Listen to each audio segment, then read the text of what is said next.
£12.50 and £12.75. Whitby, how much is fish and chips? 3 of us, fish, chips, peas, I think one of us curry sauce, 3 cans of pop, just short of 70 quid. £70? That's 23 quid a head, man. Even my maths does that. Very quickly, a voice note. Campbell in Scotland, go. Up here in Banff in the northeast of Scotland, we can get a fillet and a half of haddock with a regular chips for £8 and 10 pence, and it's by far and away one of the best chippies I've ever had. Kenneth in Surrey, fish and chips, go. Fish and chips in Ascot, about half a mile from where you used to live, will cost you £12 and 60 pence. Great show. Keep up the good work. That's why I moved, because you were living there. When was the last time you had fish and chips?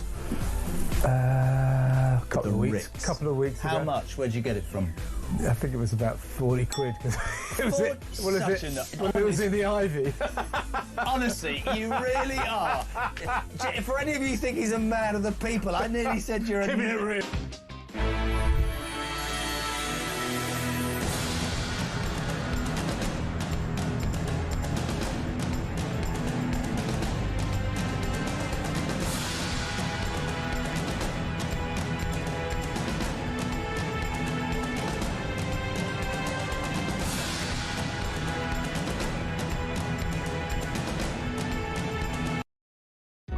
Across the UK, on DAB+, on your smart speaker, on your smart TV, and on your side.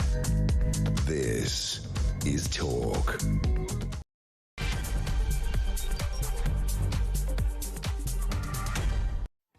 Hello, good morning, and welcome to Weekend Mid-Morning with me, Alex Phillips. I'm going to be with you through until 1 o'clock. Not a usual spot for me, but quite nice. It sort of kept me honest at the weekend.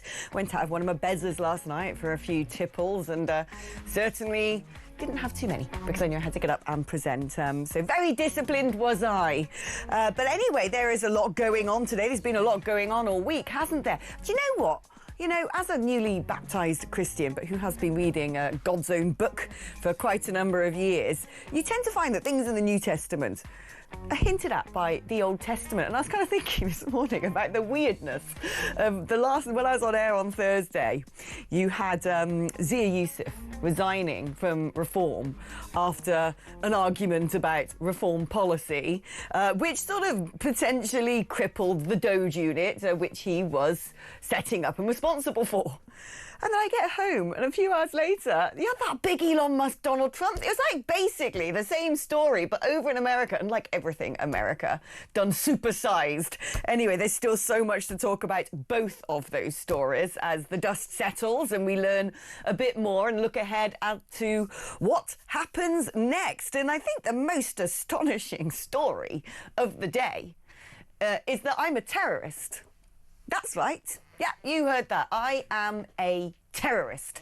That's according, I would imagine, to Prevent, which is supposed to be there to stop terrorism and focuses its efforts on the far right and Islamists and all the other people who might be bringing disruption and division to our country.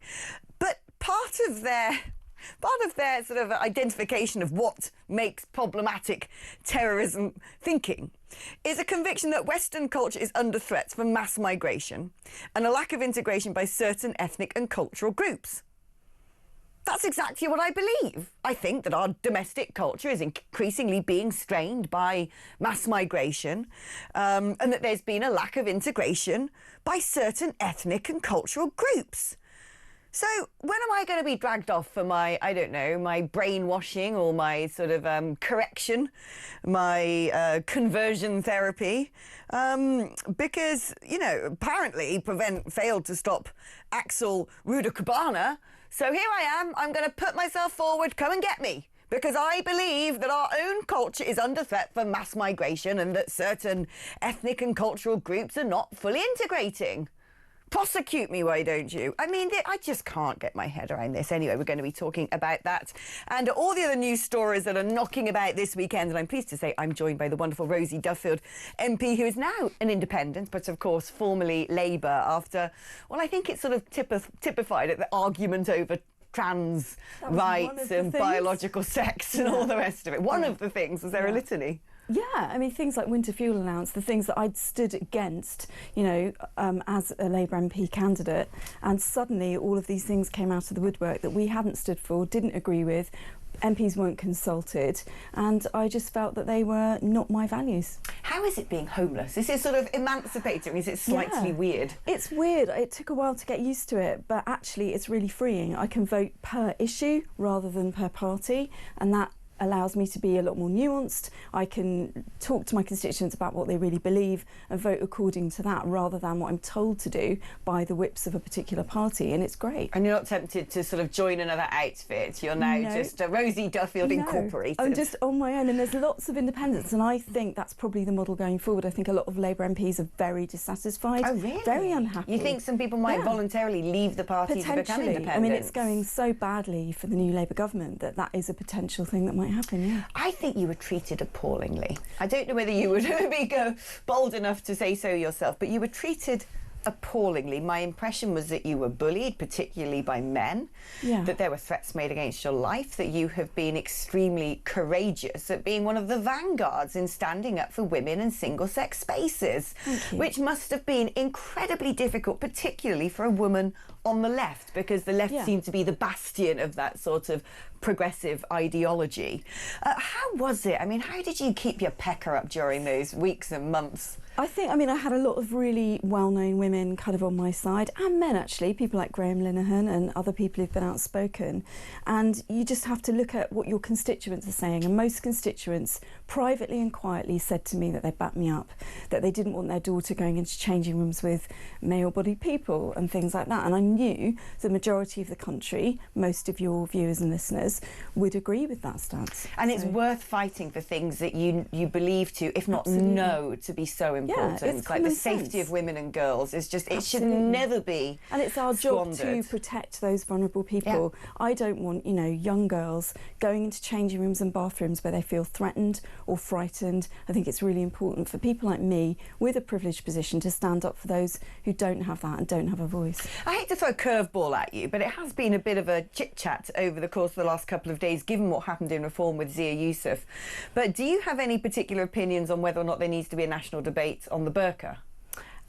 Personally, no. I think it's actually not very common to see women in England covered up like that. I think my Muslim community are really integrated in Canterbury. We've got a growing mosque. It's really open, mixes with all different kinds of religions and does lots of good community work. They do cover their head, I think, out of respect for their religion. But I think it's only a few, mostly visitors to this country, that wear those burqas where you can only see a slit or they're all covered up. And I think that opens up a whole can of worms, doesn't it, whether we ban people. Often those people are from quite wealthy Arabic nations. They spend a lot of money in London. I don't know that would send a good message. You know, it occurred to me, actually, when it comes to the Knightsbridge cohort, which is, I think, you know, the ones that you see in Harrods, and you think, you know, why are you shopping for all these lovely clothes when no one's going to see them? But I did think about that. But other European countries have made bold steps to doing that. You know, my opinion on this is we absolutely should, because I consider them to be a symbol, really, of a culture that is completely at odds with our own, and a culture which oppresses women. Obviously, I'm really uncomfortable with that aspect. I don't like seeing women covered up and not able to express themselves. But out of respect for their religion, and I guess those women have a choice to a degree. Although there are countries where they don't. I think that they probably don't have a choice, and even if they have chosen, it's because they would have been taught that it is shameful to be a woman and to expect. Certainly, we don't agree with that in the West. So that's really uncomfortable for us. But also, I feel like, you know, do we have the right to impose our values on those nations and those religions? Probably not. That's what but it is a discussion. Let's get on to that, because this is my position entirely, that in the same way that I've lived all around the world, I've lived in India, I've lived in Kenya, I've lived in Ghana, I've lived in China, I've worked in Pakistan, I've worked in Nigeria, and I travel frequently, actually, to Morocco, that when you go abroad to these countries, you adapt to those countries. You don't, especially, you know, when I was working in Pakistan, I wasn't a blimmin' hot country. I wasn't going about in hot pants and a vest top.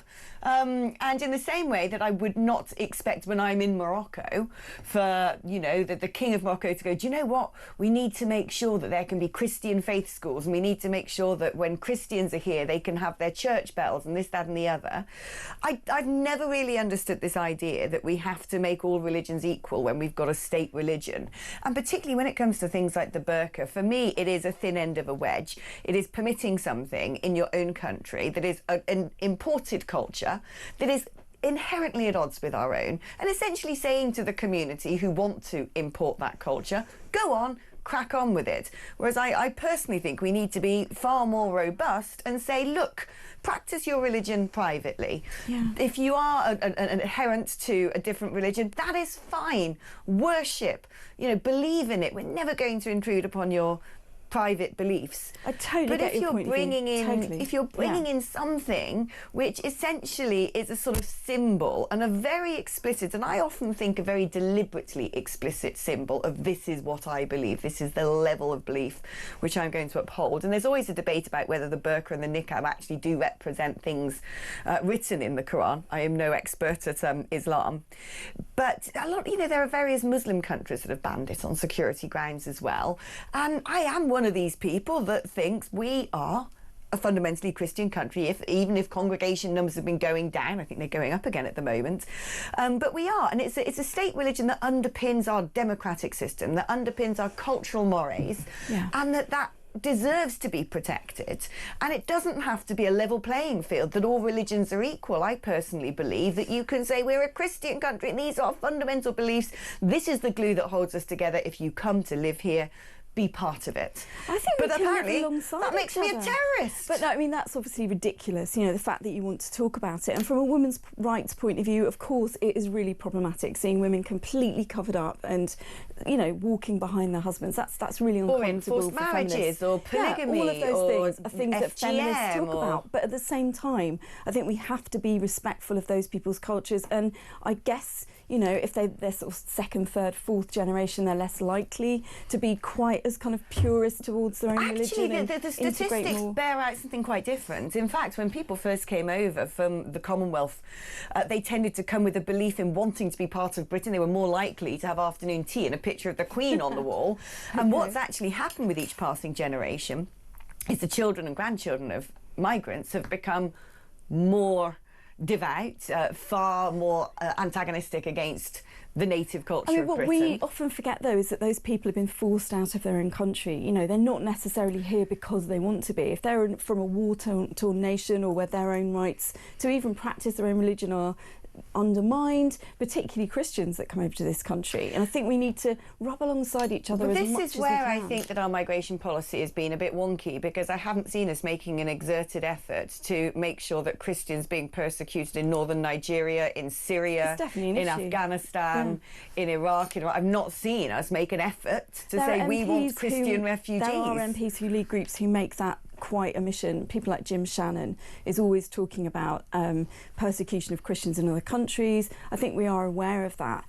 And, I think personally, I've got a very diverse community. We do get along really well. We're just next door to Europe. We're nearer to Europe than we are the north of England. And we do have a really nice culture where there's not much violent crime. We do get along really well. But and I think that's partly because we've got universities where we talk about these issues respectfully. Well, that's good. But, what is true in Canterbury is not necessarily true in other parts of Britain. And we're definitely seeing balkanisation. We're definitely seeing friction within communities. You look at Leicestershire as a brilliant example of this, where you have street battles between Hindus and Muslims.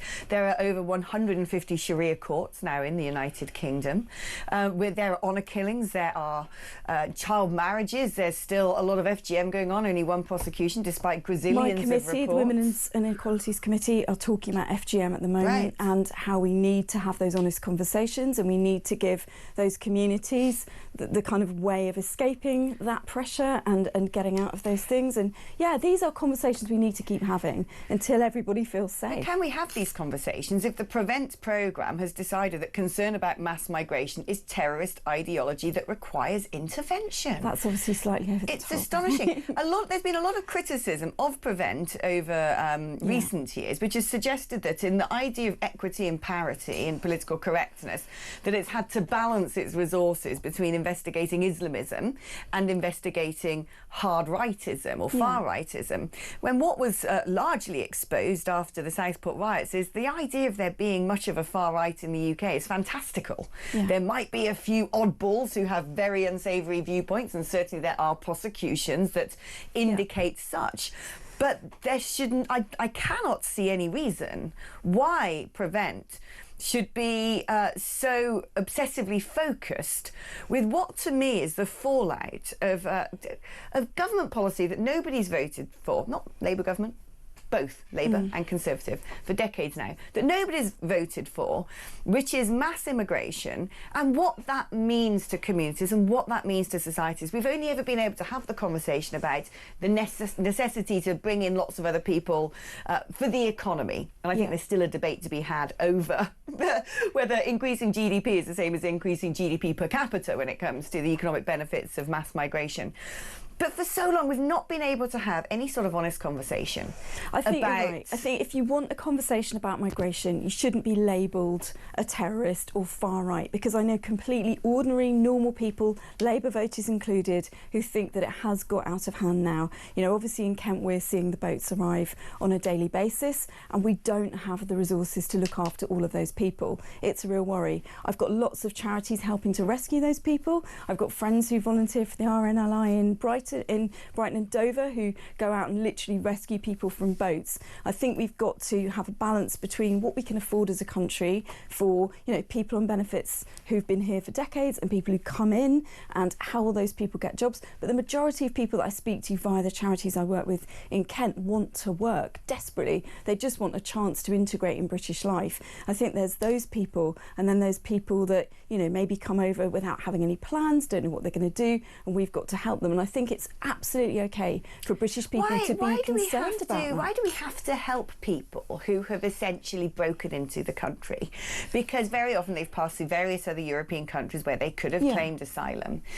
Certainly we know from the court case that started yesterday about the 3 Iranian nationals who had a plot to bomb the Israeli embassy. We know that there are a number of people who get on those boats who are directly connected to terrorist organisations, hostile governments, who will end up working in the black market, who come from countries that have vastly different opinions about, say, for instance, the rights of women than we do. And why is it our responsibility to have to look after the rest of the world if they decide they're going to rock up in Britain, when there's a big risk, actually, of the fact we're bringing in a lot of young men, and everyone can look at the statistics and know that this is largely young men, from countries that, when they come into Britain, there's a big cultural clash. If you've come from a country where women need a male escort to go outside the house or have to be covered from head to toe, and then you go on a night out in Essex, or you know, happen to encounter Bonnie Blue on TikTok, it's going to create a very toxic cocktail which fundamentally puts the safety of women at risk. Crime statistics show that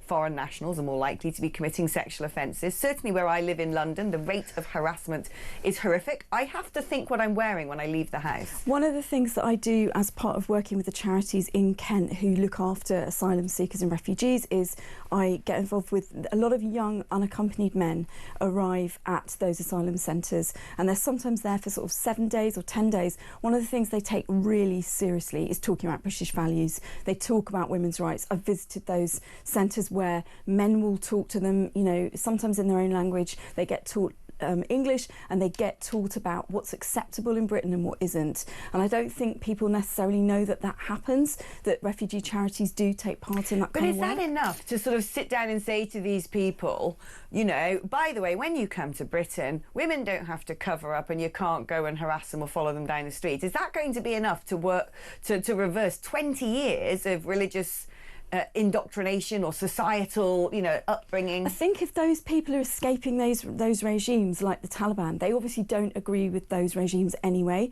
They want a different, freer, more Western life. So I think they're probably absolutely open to learning about Western values and, you know, what you call our Christian values, which kind of undermine most of our schools and our law and the things that we kind of have in common. I think if we integrate those people from an early age, and a lot of those teenagers that do come over are just completely bewildered. They've had to run away from their countries.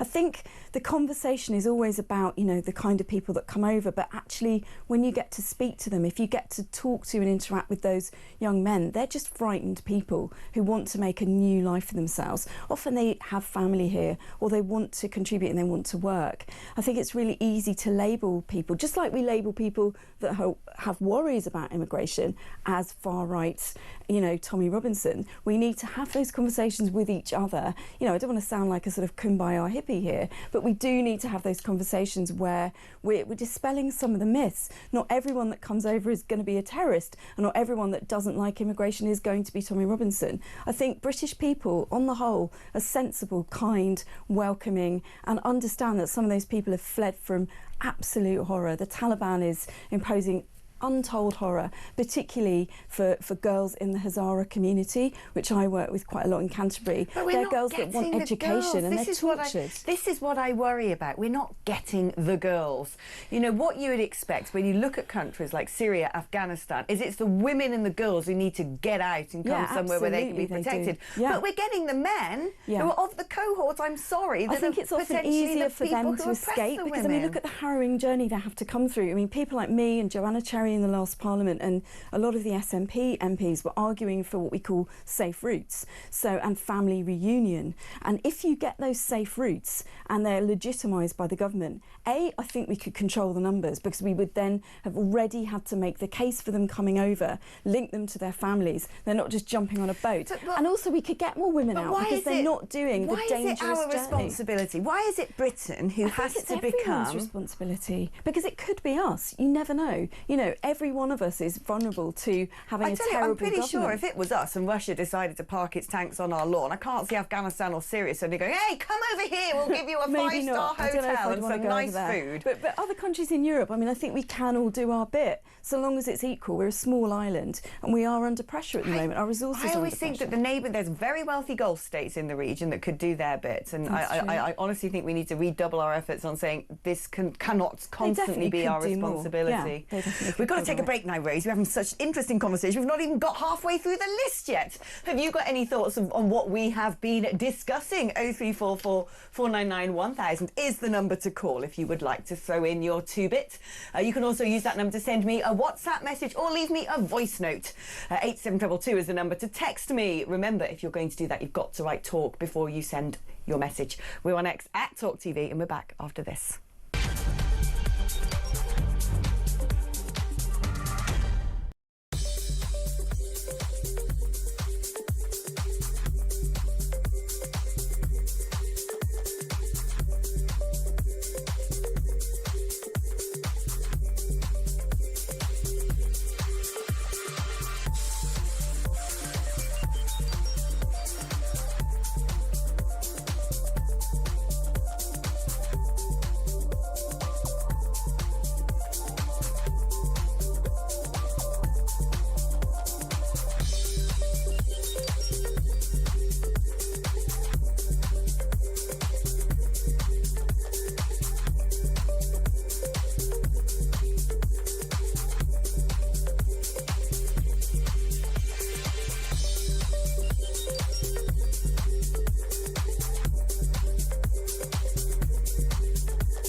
Musk is saying he is going to in effect, take offline. You've got Steve Bannon, who, as you know, is a big supporter of President Trump, who's suggesting that Trump take over SpaceX. I'm not quite sure what the authority would be to do that, but take over the company so that that doesn't happen. This is a total mess. Yeah. And as I said at the beginning, you know, in terms of a tabloid type story, a sensational type story, I don't think you can beat this one, can you? No, I don't think you can.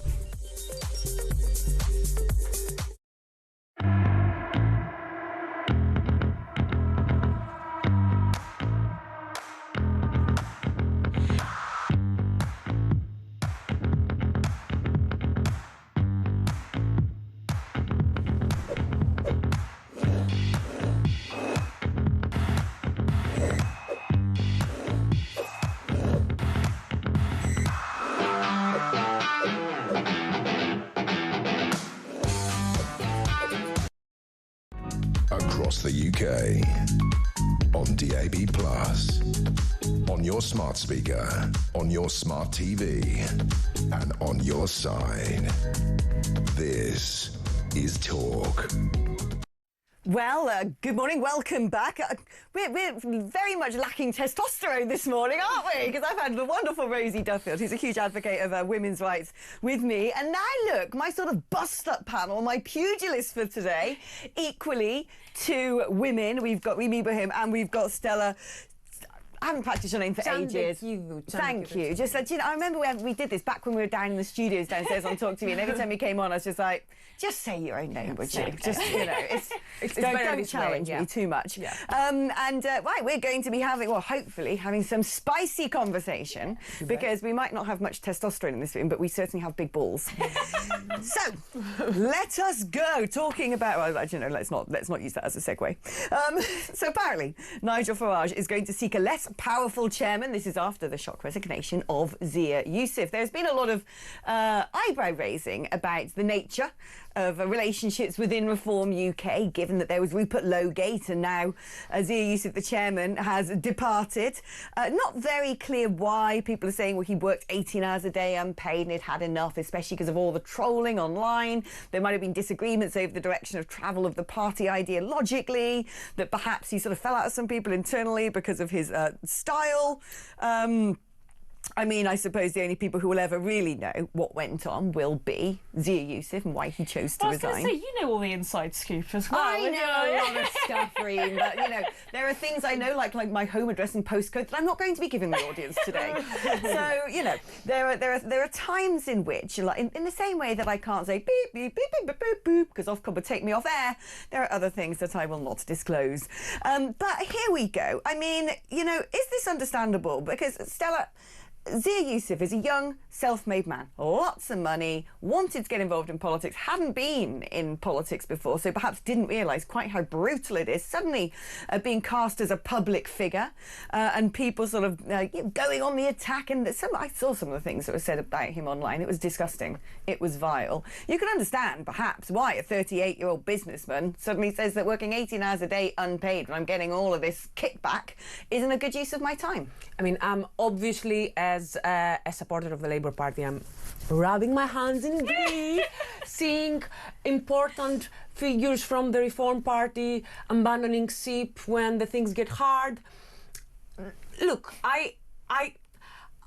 it's been said many times that obviously politics is a very difficult business. It is not something, it is a thankless career, and the people who do it, you really need to be extremely passionate about it and very political, and you need to really believe that politics is a way to improve people's lives. And you've got to have a thick skin. And you've got to have a thick skin. Now, I do not know what Zia's expectations were. I can imagine when you are a business person who has found success fairly early on in life, you are used to being treated in a certain way, and you quite like people to be differential to you, and then that doesn't happen when you are a member of a party where there are very different egos to juggle, and you have to make other people look good, not just yourself. I mean, this is one thing that I keep saying, actually, because one thing that Nigel's always been very proud about is trying to bring in people from the real world who have run businesses, because everyone else has this conveyor belt of career politicians who don't know what life is like for men and women out there.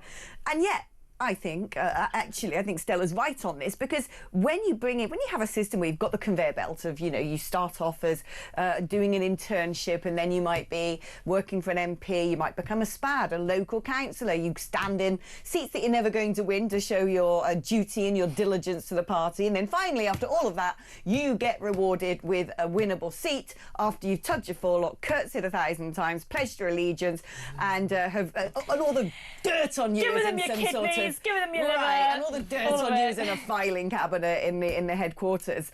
And yet, if you come from a business background, you're not used to that. You're not necessarily collegiate. That's absolutely true. And I think that's a good thing, by the way. I think that this is a huge, huge loss to reform. Somebody like Zia Youssef, who is incredibly intelligent, who clearly has huge wealth of experience in the private sector, and crucially, fundamentally understands what is holding back the private sector. So, I'm a free marketeer. I would like to see more business people going into politics and really understanding what those regulations are and what is really holding back Britain. I've got a feeling that this is a bit of a rift between the old school UKIPers and the new people that Nigel Farage has surrounded himself with. Interestingly, before the entire row over the burka ban, Zia Youssef's responsibilities had basically been already taken away from him. Prior to that, he was sort of mainly focused on Doge and sort of trying to get rid of a lot of the taxpayer-funded waste in local government, which is absolutely something that the party should be looking at doing. However, I think that particular rift, those ideological shifts, are really what has sort of driven a wedge in between those two Let's talk about those ideological shifts, because I assume what you mean, if I'm going to paraphrase, is this idea actually that Nigel Farage had gone soft. Yes, I think that's absolutely the case when it comes to people that look at it outside of reform. I mean, within reform, there are definitely particular people that say, you know what, we should be a lot more hardline. Now, I think that Farage has been absolutely correct on a lot of this stuff. I mean, the fact that he rejected Tommy Robinson and said, you know what, this is not something we're getting involved with, I think will mean a lot of more moderate voters will remember that. And people that are looking at reform as an alternative to the Conservative Party will absolutely look at that and say, you know what, this is a serious party. All of these squabbles make the party not look very serious. Now, I don't know, but before we go to bed, I'm going to quickly ask both of you this. It's interesting because I was talking about this the other day, the idea that reform is having to build cohorts of voters, because that's what you need to do under first past the post if you're going to win the keys to number 10. But is this not a problem that actually we've ended up not having particularly distinct political parties, that in order to build as many, a voter base as broad as possible to win under first past the post, you have no choice but to sort of end up as some sort of, blob in the centre? Well, that's democracy, that's pluralism for you, and I'm afraid that the good thing is that there are a lot of things that the government can do that are beneficial for the vast majority of people.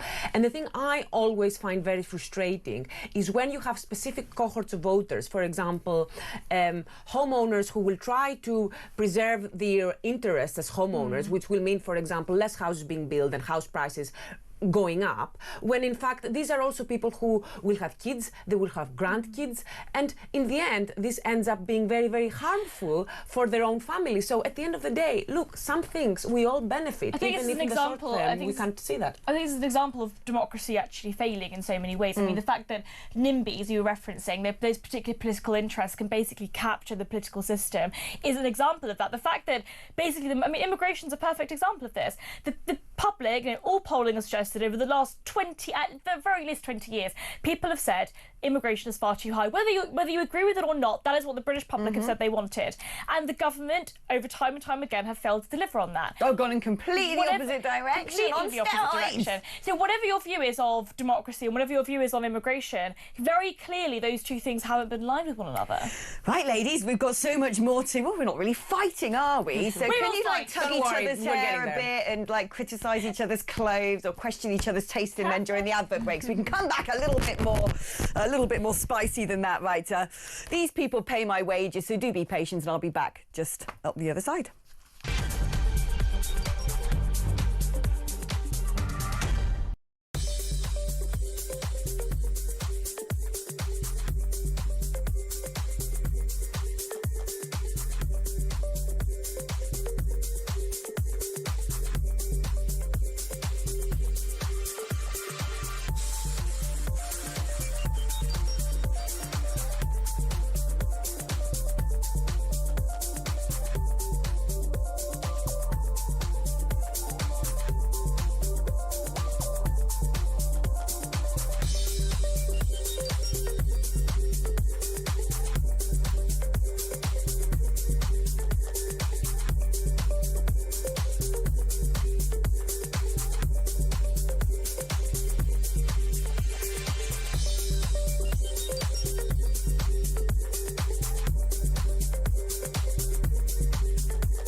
the UK.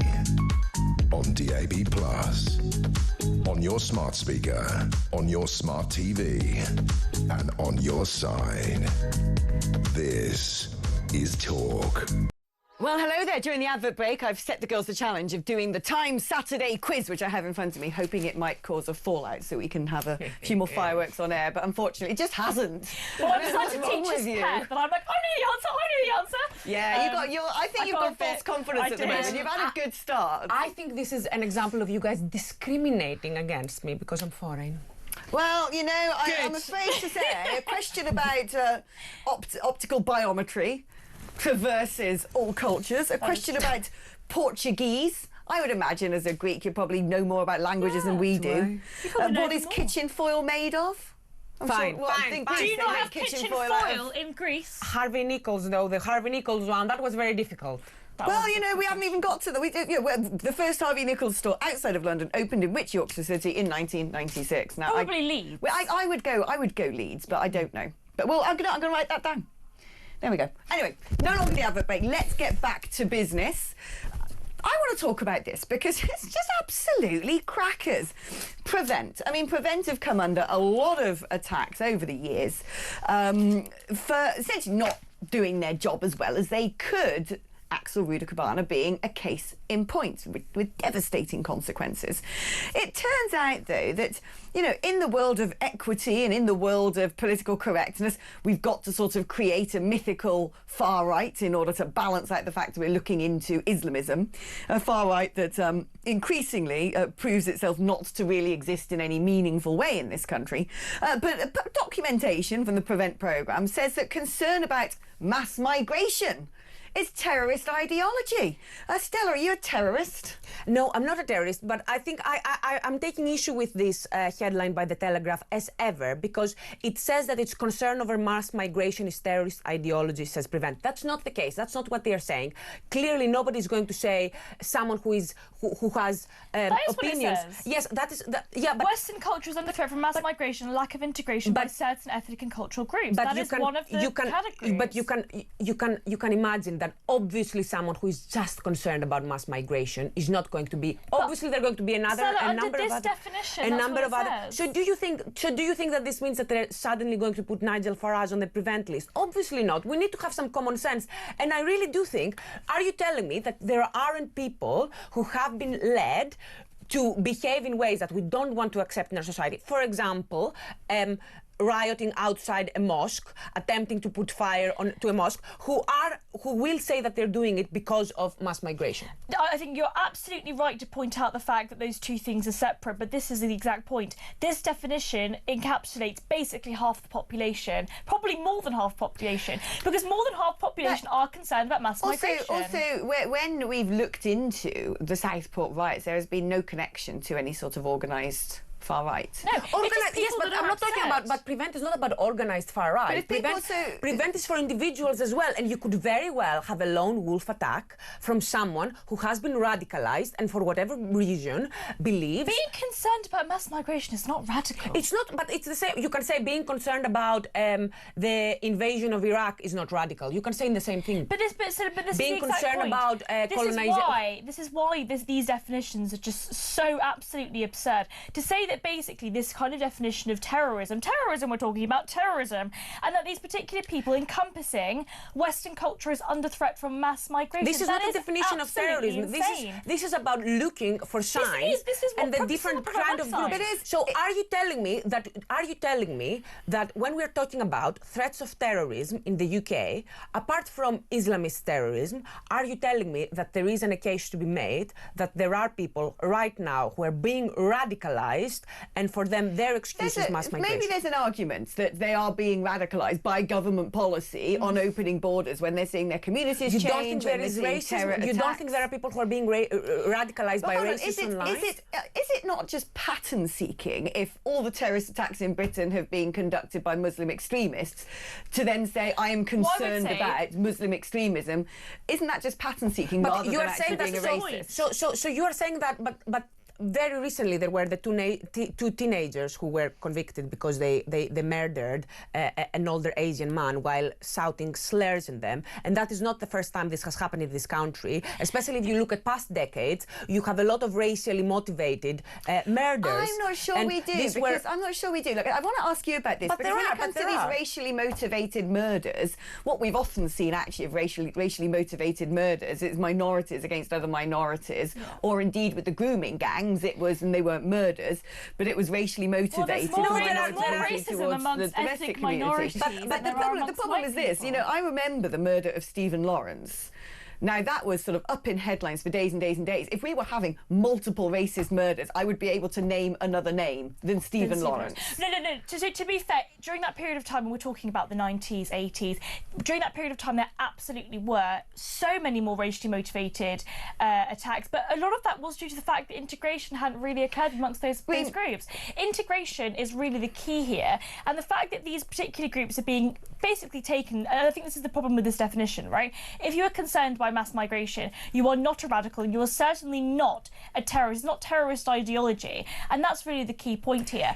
I take Stella's point, you know, racially motivated attacks absolutely do still happen. But in order to say that this is basically the definition of that, I would say it's absolutely untrue. Is it not the case as well that what we've got is decades of failed government policy, which is tearing at the fabric of society? The government's kind of gone, oh, bit too late, we can't sort this out now. So instead we've got to force the British people to have to tolerate it, have to like it, be scared about criticising it. How would you define it? So PREVENT is a program which is meant to identify individuals who are in danger of radicalization and in danger of doing something that could be a racially motivated murder. So that doesn't mean, this doesn't mean, it's not about putting whole groups or whole parties or whole movements under the telescope and saying you're all terrorists. No, but it could be just one individual, and you can imagine someone like that being. How would you like this program, these officers, to explain this? How would you like them to identify that kind of danger? How would what words would you use for them? If you want to murder ethnic minority groups, then that is absolutely an ideology that can be classified as terrorism. Saying that you were concerned about mass migration is not. There was also the other definition, it's the same thing you could say, saying you're concerned about the actions of the British or the American governments in the Middle East. It's the same exact thing for these groups. This is just how you categorize it. My real problem with this is effectively demonising these particular people. The other definition they also took under on the second point was about the fact that white people are being displaced by ethnic minorities. That is a concern, and I'm sorry, but it's not racist to say that that is a problem. Well, perhaps it's demographic reality that we know statistically. And is it not normal and inbuilt biologically, sort of psychologically into humans who are tribal animals to sort of feel alarmed at thinking the country that they were brought up in is going to no longer look or feel? The native population in the UK are going to be displaced by ethnic minorities that come here. That is a problem. Well, no matter what your view is on migration, I'm pretty liberal on immigration. Have you suffered racism in your life? I have, yeah, but not in the same way that I think that a lot of people have. I've actually, I think, faced the opposite, which is as an ethnic minority young woman, I often end up being highlighted as as an example of those things. So I've probably suffered from or benefited from reverse discrimination more than I have racism. But the real point here, I remember talking to somebody over in the US, it was an Afghanistani refugee who actually worked on the Trump campaign, and he said how funny it is. He's sitting there in his Costco slippers, and he said how hilarious it is that in Britain white people are being displaced. And it's funny, there's an Afghan refugee that was saying this is absolutely absurd. I always find there's something really sinister about the term the global minority and global majority, because in my mind it has these echoes of, yeah, white people, you're on the decline, give it a few more decades and you'll be gone. It's Europeans' fault, right? We've got such low birth rates in Europe. Yeah, exactly. Okay, well, it is a demographic reality, but I do not understand what exactly you are supposed to be doing about this, and I really do not. What really worries me is that we are talking about this issue as if it's somehow the fault of people from non-white countries who are just having more children. I'm sorry, but I think we all know it's the fault of the government. Listen, we've got to go to break now. My microphone's making all sorts of horrible noises, like I'm broadcasting from inside of a crisp packet. So we're going to try and deal with that as well. But don't go anywhere, because hopefully with a bit more clarity and a little bit less ecstatic we're going to continue our debate, talking about, oh, here she goes, the golden oracle, the goblin child, Greta, on her way to Gaza. Can't wait for that one. I'll see you after this.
There are people, somebody who I have, one of whom sits in that chair many weekends. I would say David Bull would be a superb person that I think could do the job and would be very, very popular in that role. But this is Nigel's choice. The choice of chairman is the leader.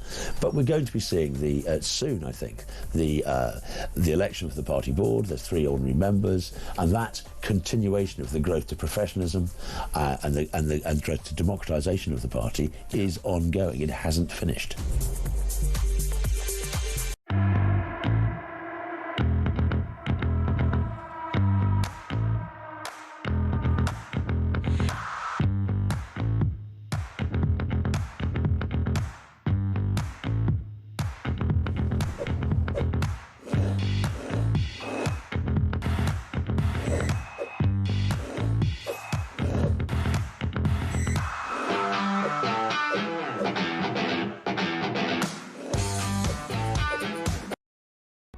Across the UK, on DAB+, on your smart speaker, on your smart TV, and on your side.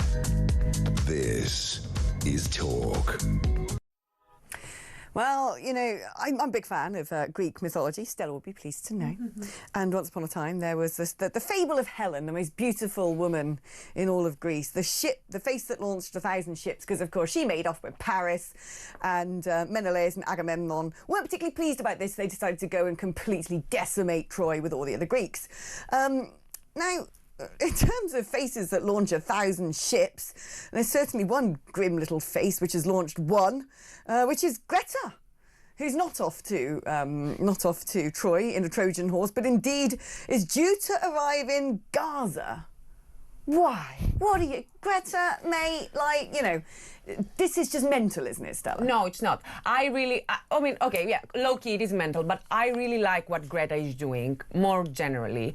Even when I disagree with things she says throughout her activist career, what I really like about her is that at a time when people are feeling petrified and helpless and like there is nothing they can do to affect global events, here you have this young woman who is taking politics into her own hands, really, and she's saying, I'm going to do something. I'm not going to just sit here and feel helpless and feel depressed. She's wearing a pair of cut-off denim shorts going I into don't care. I don't care. going into a Muslim war zone. don't care what she's wearing. What I care about is that Well, I'm sure that we all Hamas have to will watch. care We all what have she's to. We wearing. all have to watch children being starved to death, emaciated babies, and we have to hear of all of these reports of kids being shot at when they're going to. Is this not a little bit just cheap political point scoring? Because I can't see her kicking up a fuss about Sudan. I can't see her kicking up a fuss about. She is putting her own life in danger. I mean, I'm not a fan of Greta Thunberg at all. I think she's absolutely bonkers, and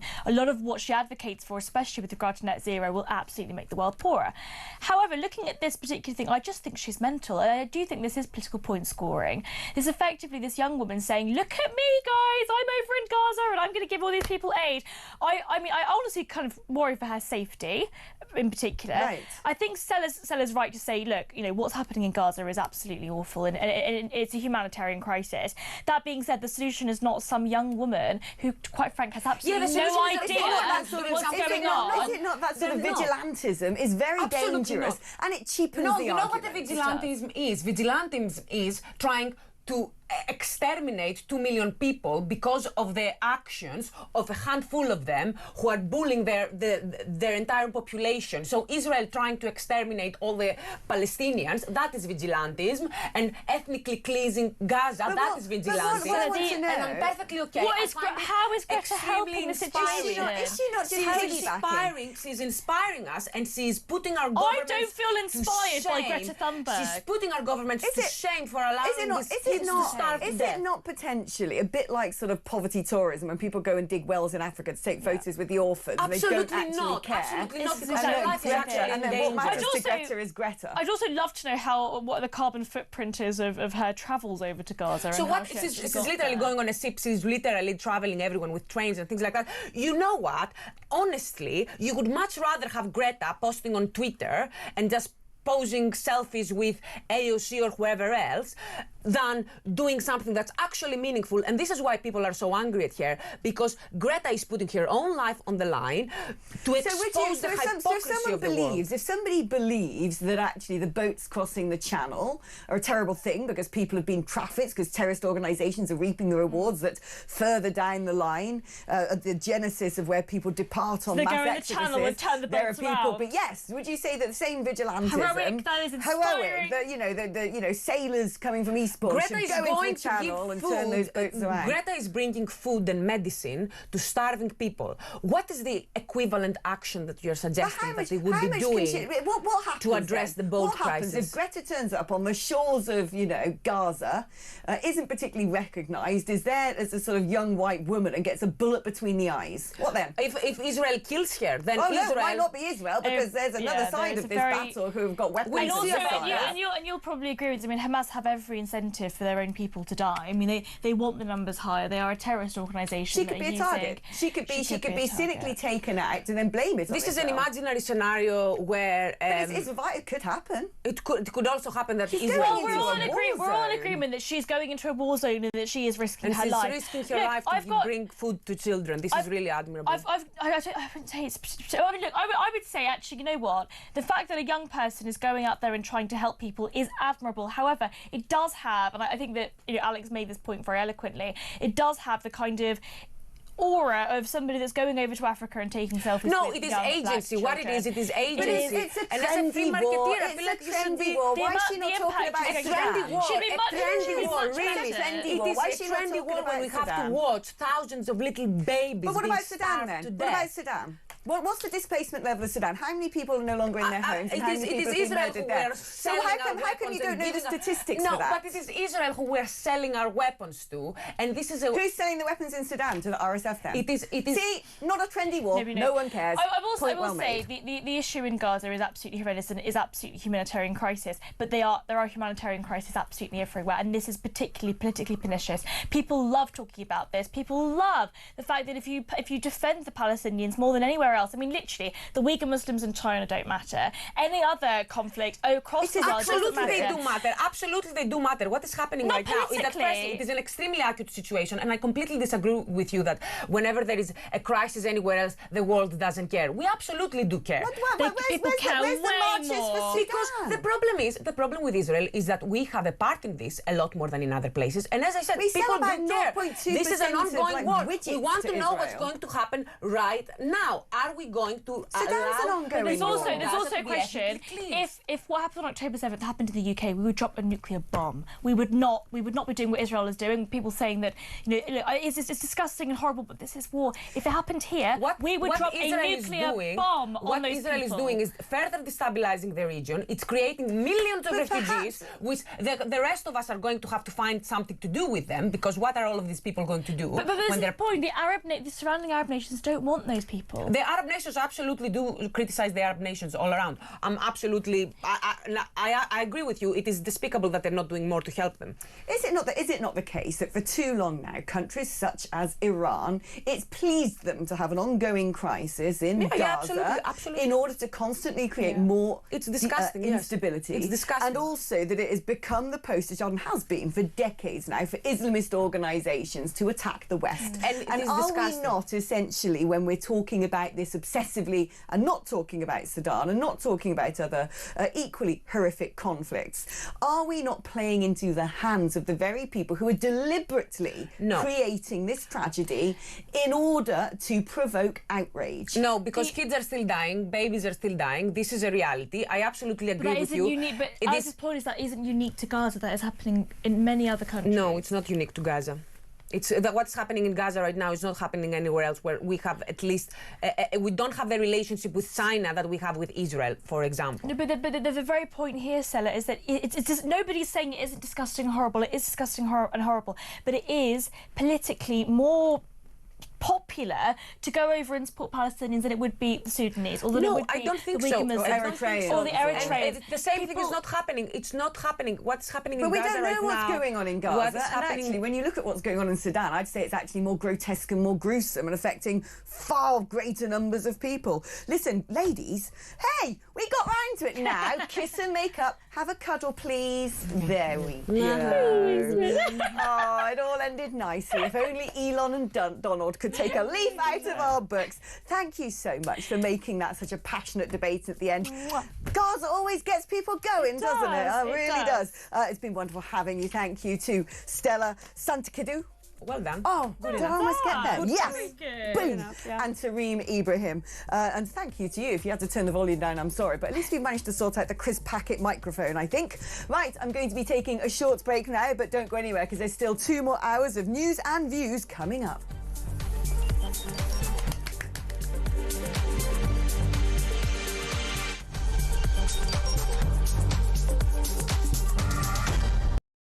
How much, ladies and gentlemen, are fish and chips where you come from? We'll go to Jason in Crewe.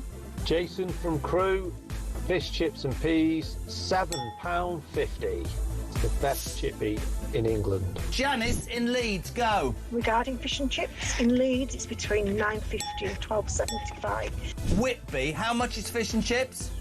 3 of us, fish, chips, peas, I think one of us carry sauce, 3 cans of pop, just short of 70 quid. £70? That's 23 quid a head, man. Even my maths does that. Very quickly, a voice note. Campbell in Scotland, go. Up here in Banff in the northeast of Scotland, we can get a fillet and a half of haddock with a regular chips for £8 and 10 pence, and it's by far and away one of the best chippies I've ever had. Kenneth in Surrey, fish and chips, go. Fish and chips in Ascot, about half a mile from where you used to live, will cost you £12.60. Great show. Keep up the good work. That's why I moved, because you were living there. When was the last time you had fish and chips?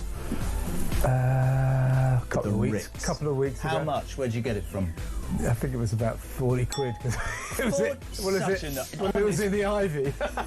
Honestly, you really are. For any of you who think he's a man of the people, I nearly said you're a...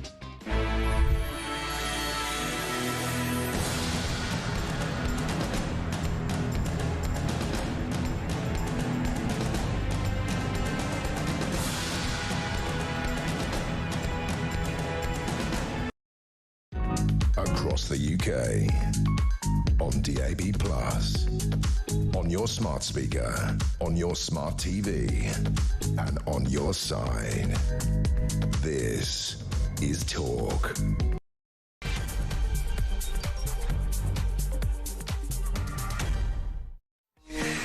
I don't know about you, but that got a bit energetic, didn't it? I needed to take a breather after that, have a cup of tea and regain my stability, because we had a good old debate, didn't we? Sparks flew.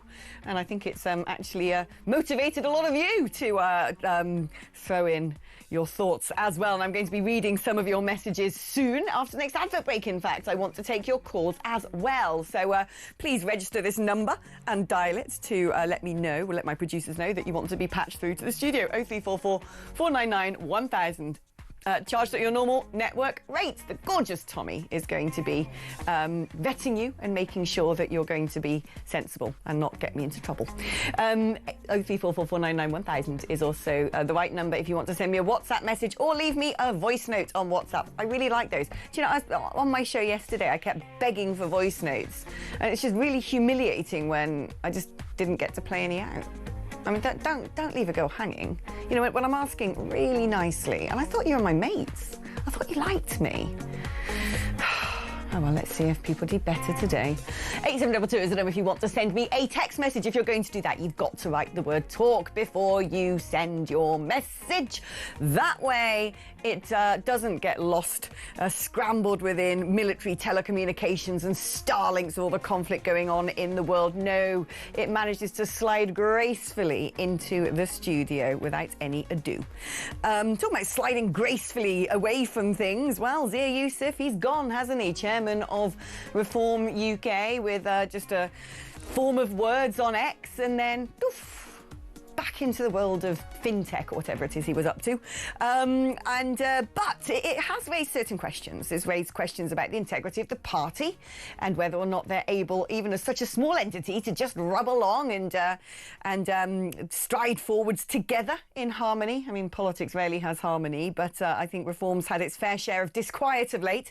But also, it brings me on to what could have been the flashpoint, what might have been the blue touch paper in all of this, which was when Reform UK's relatively newly elected MP, Sarah Pochin, had her very first question at Prime Minister's Question Time.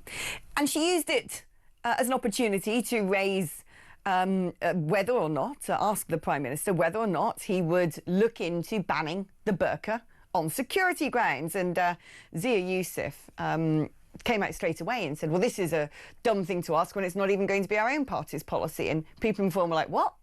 But who said it's not our policy? And I said, we haven't decided on that policy. And Richard Tice this morning has come out saying, yes, we should be having a debate on that. OK, we're 4 years away from a manifesto.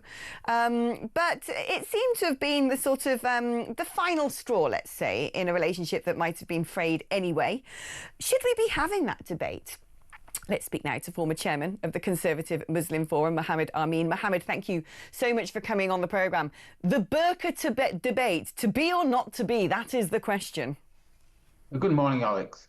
First of all, I don't know anybody in my extended family or friendship circle who wears a burqa. And to be frank, I think wearing a burqa is a bit daft.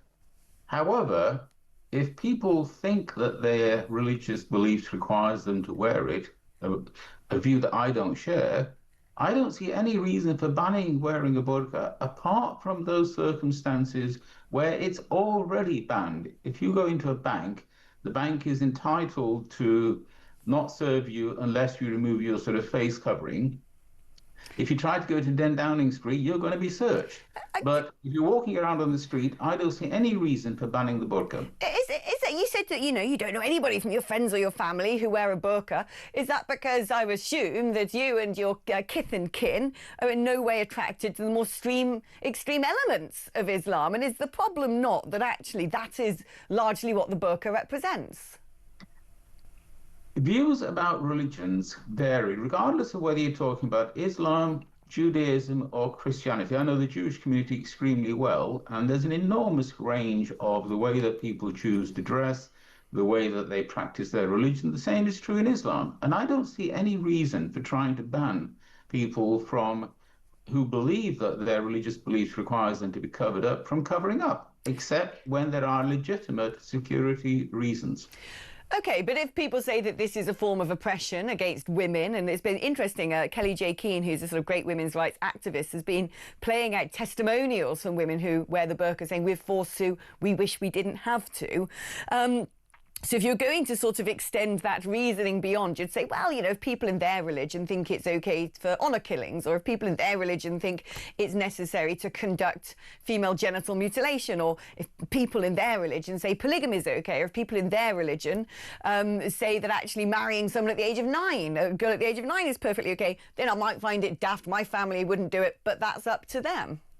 Let's be precise, Alex. Don't confuse what a woman chooses voluntarily to wear herself from what people are coerced into wearing, let alone coercing children to behave in particular ways or doing things to children. Don't confuse the one with the other. If a woman wants to wear the burqa, she should be free to do so. But do you think they do? I mean, it's very hard to tell this, but I wonder how many women, being one myself and liking to have, I don't know, the fresh air on my face and the sunshine on my skin, which is also very important for my human health, I find it extremely complicated to understand the psychology of someone who would optionally choose to wear the burqa unless they had been told that it is shameful to not wear it.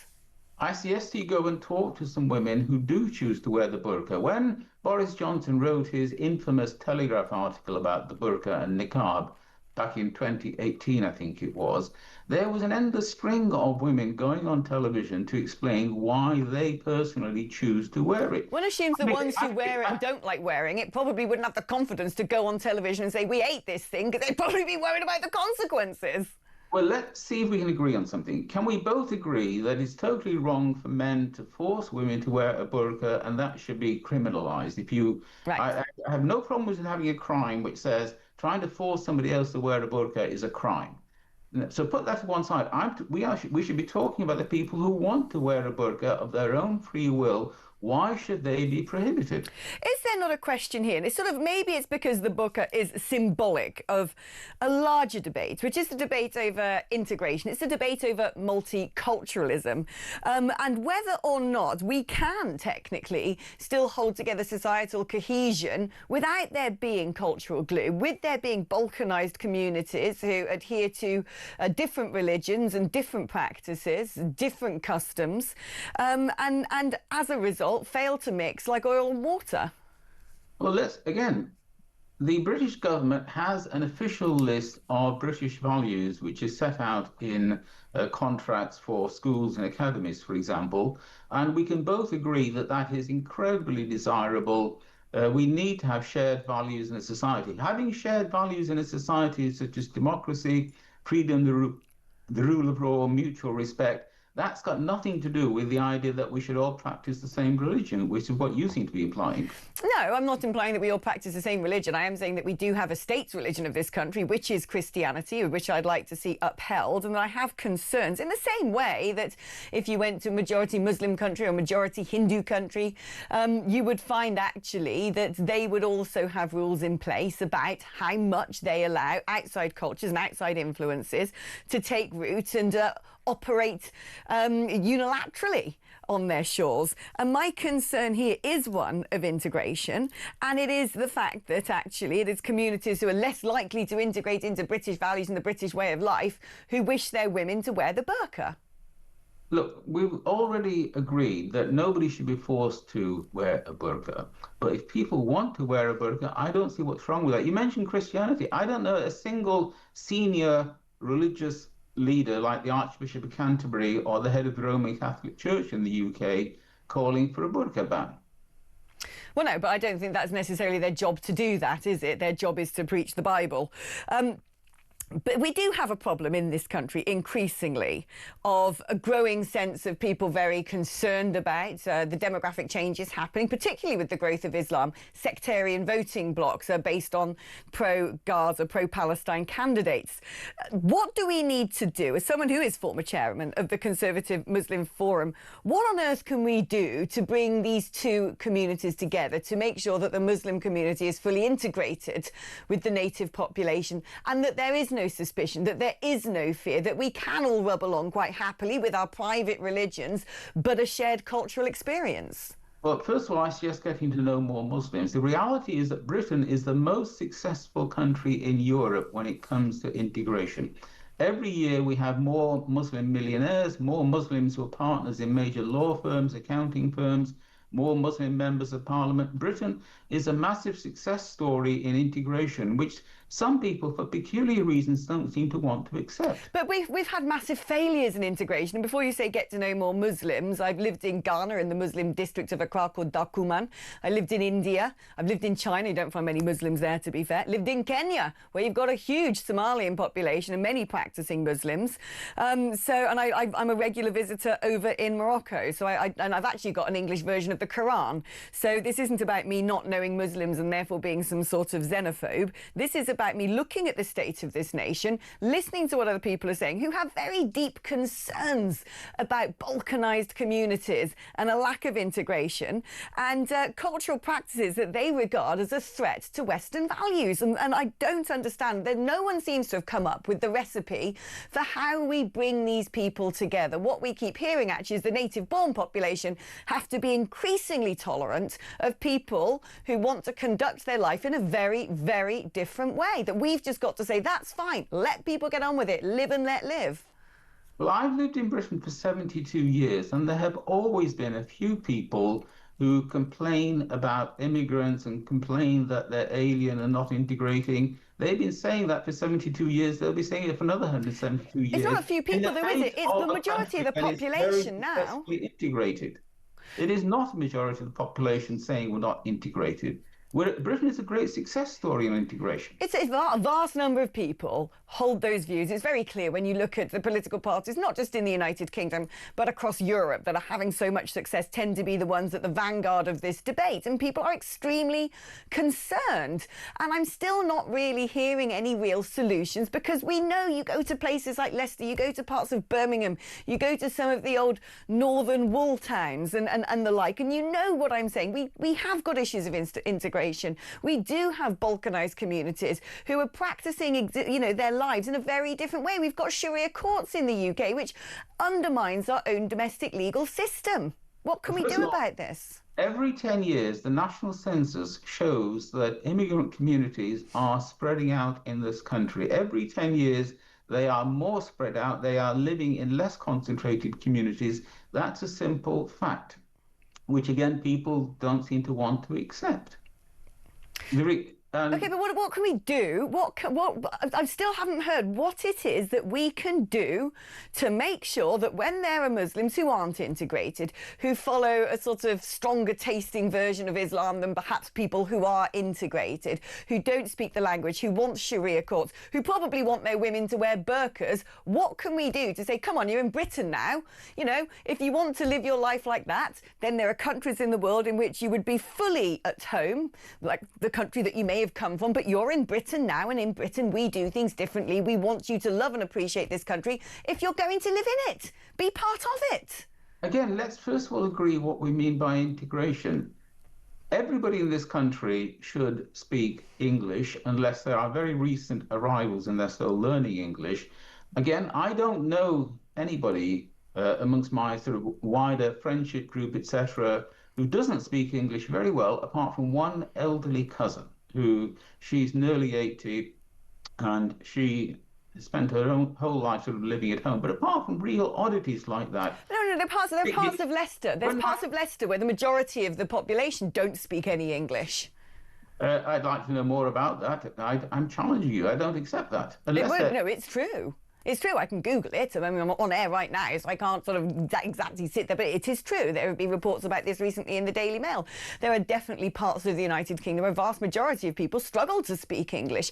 And again, I'm going to ask you again, when I'm talking about the people who have come to this country, who want their women to wear burqas, who don't speak the language, perhaps, who don't uphold the same values when it comes to women's rights and democracy and so forth, that is clearly at friction with this country. It doesn't represent our country's values that we must uphold. So how on earth are we going to get those people to integrate? Because they're not, are they?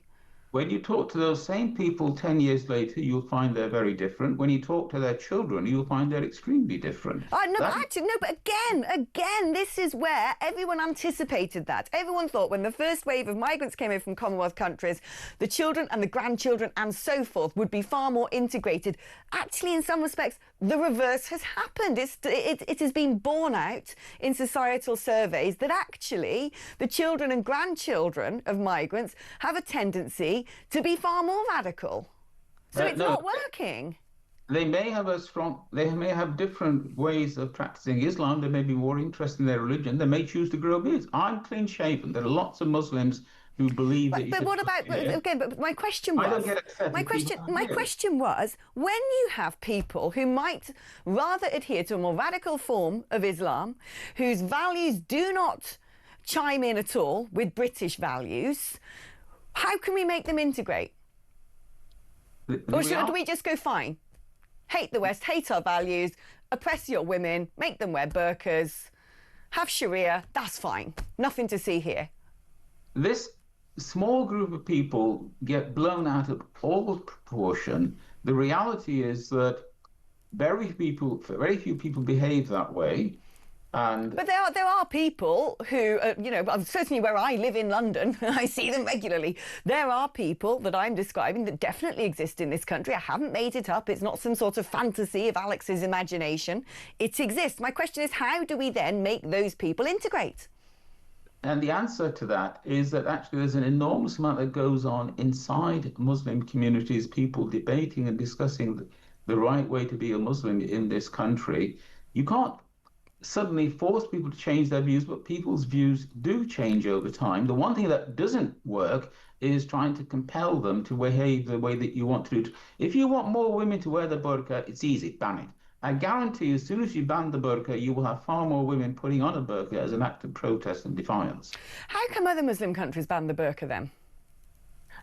Every Muslim country that has banned the burqa has its own historic political issues. If you look at Turkey, for example, Turkey, after the revolution under Kemal Atatürk in 1924, chose to effectively, as an act of modernization, try to suppress many aspects of Islam. They even banned men from wearing a fez. And from memory, I think they might have banned men from having beards. Well, Ataturk wanted Turkey to be a secular society, and indeed back then 1/3 of the population was Christian. You know, the Hagia Sophia was a cathedral, and what's happened actually over the course of a century is from 1/3 Christians, it's gone to a population of less than 1% in Turkey. So the reverse has happened, hasn't it? Well, we're talking about religious change in Turkey that happened a long time ago. You were talking about why Turkey was banning the burqa, and I'm explaining to you why Turkey banned the burqa for its own internal political reasons in the 20th century. Coming back to Britain, Britain is a success story of integration. Obviously, there is always more to do. No country is perfect, let alone the UK. But you have to accept, first of all, that we are a success. Yes, there is always more to do. That's why I get involved myself. I regularly talk to schools to show them how you can succeed in life regardless of whatever background you come from, regardless of whatever religion you are. And Britain is a wonderful country to do that. But the policies like trying to ban the burqa would be totally counterproductive. Mohammed, I really do appreciate you coming on today, former chairman of the Conservative Muslim Forum. That was Mohammed Amin. It's an interesting conversation. I still don't have the answer to when you've got communities.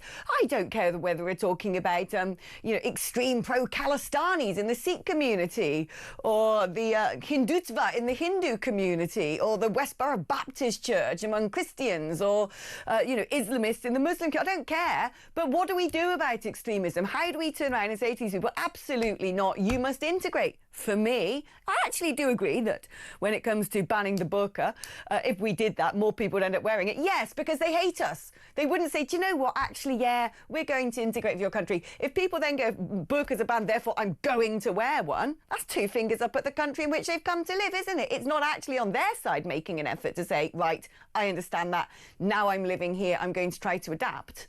It'd be like me going to decide I'm going to own a riad in Marrakesh, something I've often dreamt about, and said, right, well, because they've got rules about how women should dress over here, I'm going to walk around in a bikini.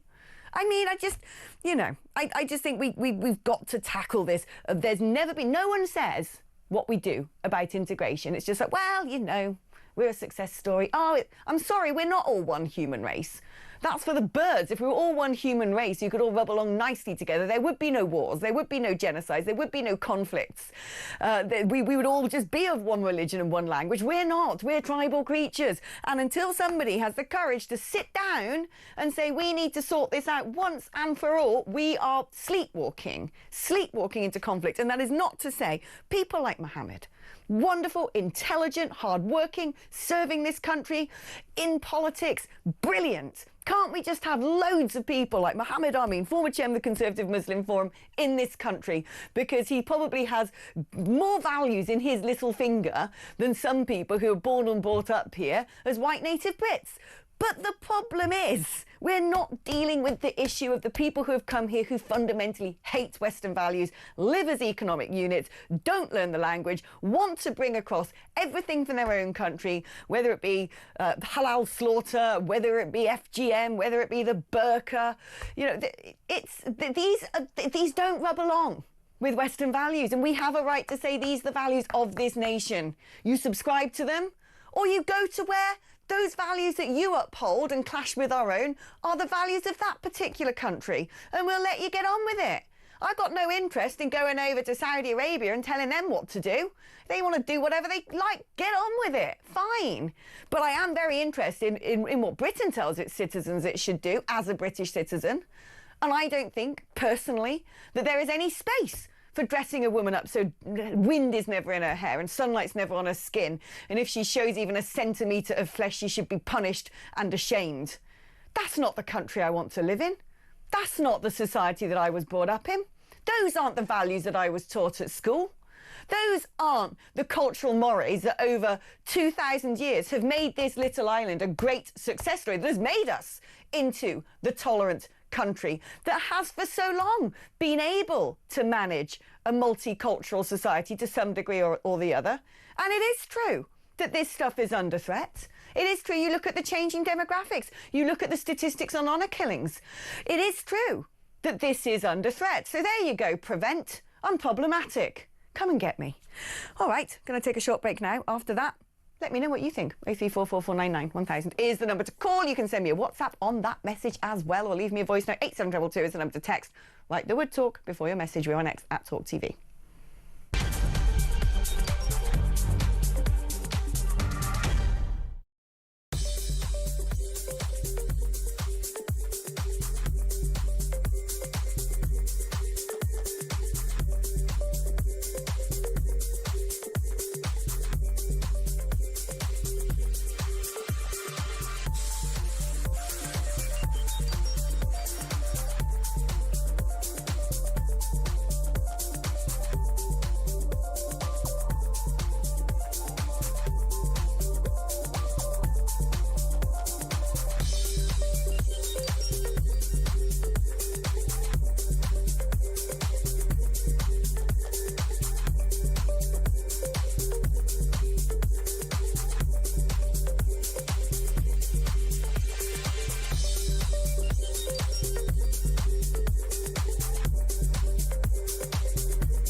Musk is saying he is going to in effect, take offline.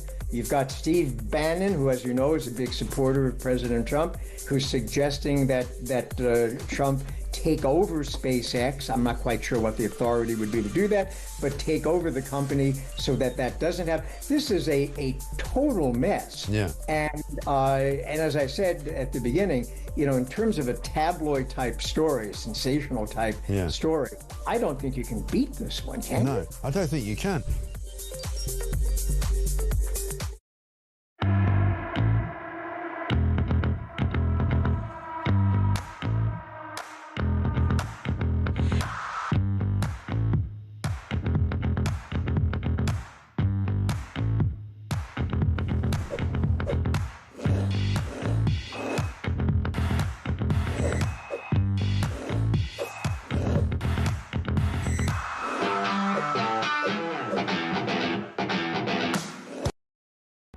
Across the UK, on DAB+, on your smart speaker, on your smart TV, and on your side.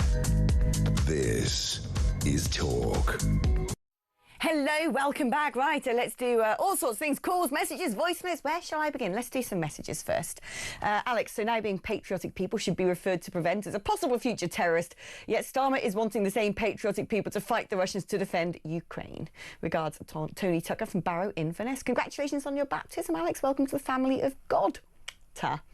It's nice. I think I've still got a godly glow about me. I wake up every morning. Honestly, it's like the best thing I've ever done. I just have this sort of real sense of renewed purpose. Have you heard the expression, the Old Testament is the New Testament concealed and the New Testament is the Old Testament revealed? Christians are persecuted all over the world. In the UK, we are simply ignored or scorned. God bless. It's true. We never talk about the fact that Christians are largely the ones who are being murdered around the world. Why aren't we allowed to say that, when you look at the demographic changes of Lebanon, Syria, Afghanistan, Turkey, we were talking about it earlier, once upon a time there were many a Christian there. Guess where Christianity came from? Oh yeah, that's right, the Middle East. Guess where it barely exists anymore? Oh yeah, that's right, the Middle East. Did you know that if I wanted to go to Bethlehem, I have to go to the West Bank, which isn't part of Israel anymore. It's essentially controlled by the Palestinian authorities. You know, like, can we not talk about what's going on in northern Nigeria? The persecution of Christians around the world is one of the sort of largest numbers of targeted groups. But no, because they're Christians. Can't say that, can you? Anyway. How absolutely disgusting, says Amanda. Decent British people are slandered when genuine concerns are raised about the pressures on housing, hospitals, puberty blockers. This has to be the next urgent priority for the courts to stop. Neil endorses says, can you please add my name to your terrorist list, as I have the same views as you? Maybe I'll just start off a sort of like, you know, illicit problematic cell. I don't know. And then when they go to deport me, I'll be like, but I'll be persecuted in other countries. I'm a Christian. Hey, get a big tattoo of a cross on my arm. Alex, there are numerous countries, mostly in Arab states, where as a visitor you must conform to their dress codes. Bikinis, shorts, skirts and men walking about bearing their chest are all banned. So the UK banning the burqa is not racist. I think it sends a clear message, which is this isn't acceptable here. You know, I want women to wear what they like. I don't think anybody should be going around saying, oh, Alex, you shouldn't wear that stripy dress today. No, you've got to wear like a grey shoulder-padded jacket. No. I do believe in freedom, but at the end of the day, the burqa represents what I think is the toxic end of a particular cohort of people who are adherents to a particular religion that is total odds to our own.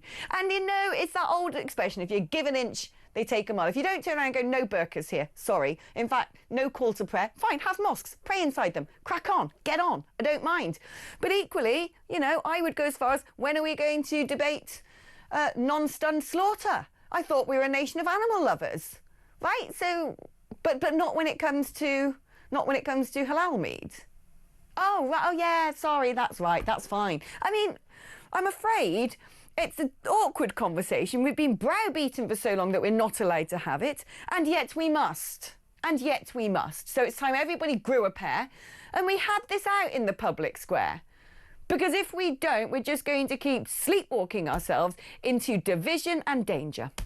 Let's have some voice notes now. Let's listen to Mark. Morning, Alex. It's Mark in Lancashire.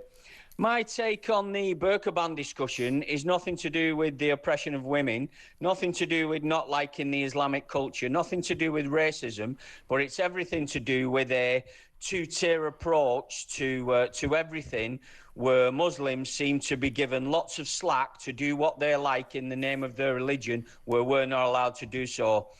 A person, I mean, there's no saying that it's a woman under these burqas or niqabs, could be a man, can walk into a bank with this religious headdress garb on and nobody's going to say boo. But if I walk in there with a balaclava or a motorcycle helmet, they're going to ask me to take it off. It's this two-tier approach that is a slippery slope that we need to put an end to, and that's why the burqa needs to be banned, along with all face coverings, in my opinion. Well, I certainly agree with all face coverings. I'm sick to death of seeing yobbos on the tube with their hoods up, drawn little tight strings under their chins and a COVID mask. All right, you're worried about getting a virus, are you? No, you're just going on the nick. I do think that all face coverings in public should be banned for security grounds as well. Let's listen to what Judith thinks about this. Good morning, Alex. It's Judy from Altofts, West Yorkshire. I think the burqa should be banned and all face coverings in public. We need to know who's under the hoodie and everything. I think it's a disgrace that you can just show your eyes anywhere, anybody, and disguise yourself and just get away with anything. I've been to Morocco a few times for my holidays. It's a Muslim country, and I didn't see one woman wearing a burqa there, not one. They had their head coverings on, some of them. And did you notice the sharp intake of breath when that lady MP asked Starmer that question? Oh, they were all sucking on the teeth, holding the pearls. Yeah, they're like a set of little girls. None of them have the guts to do it. Thank you. None of them have the guts to stand up for Britain and stand up for what should be our shared values. You're absolutely right, Judith. I've been to Morocco loads. One of my favourite places to visit. And they all wear these things called jalabas. Beautiful outfits, sort of tall, pointy hats, and gorgeous, gorgeous, gorgeous. But no, you don't see burqas there because guess what? Morocco's banned them. Yes, Muslim country. One of my favourite things, actually, about being in Marrakesh is when you sit there in your riad and all of a sudden the call to prayer starts and there'll be one little imam in the distance and it's another, then it's another, and it's just like the whole sky echoes with the call to prayer, and it's actually quite a magical moment. It's really moving. I love getting that when I go to Morocco. Doesn't mean I want it in this country. No, I want to hear church bells on a Sunday because we're a Christian nation. And I want Morocco to be a Muslim nation, and I want the UK to be a Christian nation. But just as Morocco isn't saying, oh, I know, let's build a cathedral, let's build a mega church, let's have like baptisms and speaking in tongues and Holy Communion. And actually, at the same time, it's Easter. Let's have huge celebrations about that. I know, how about everyone in Morocco? We've got to have special farms that don't, that do stun their animals before slaughter, because that's what all these people want. The tourists coming over, they want to they like to think that their animals have been slaughtered humanely and therefore not with a knife and a long bleed out process. So we better make sure that we provide that meat. Oh, and while we're at it, alcohol everywhere, because that's what they love. I mean, they don't do that. I mean, certainly in tourist bits and bobs, you can buy a bottle of wine. Morocco actually makes its own wine. But you don't see other countries bowing down or kowtowing so obsequiously to cultural practices that are at odds with their own. And it's great to have heteronomy within nations. It's great that they all have their own individual identities. So when you go somewhere like, that's nice, that's different to how my own country works.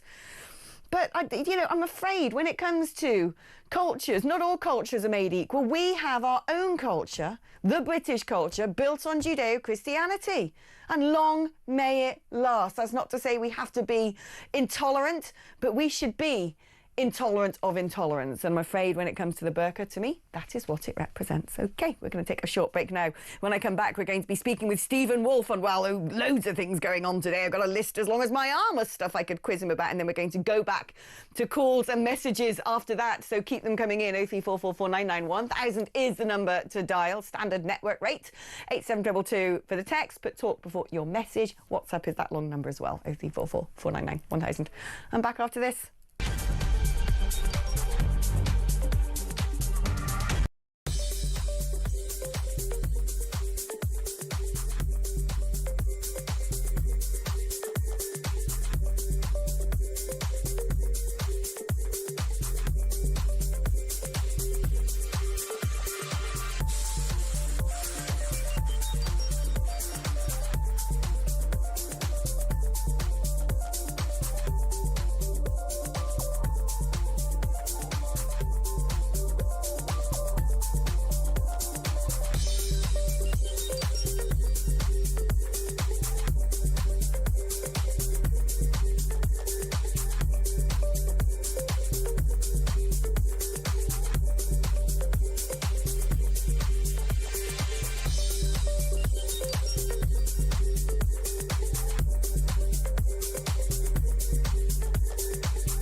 across the UK.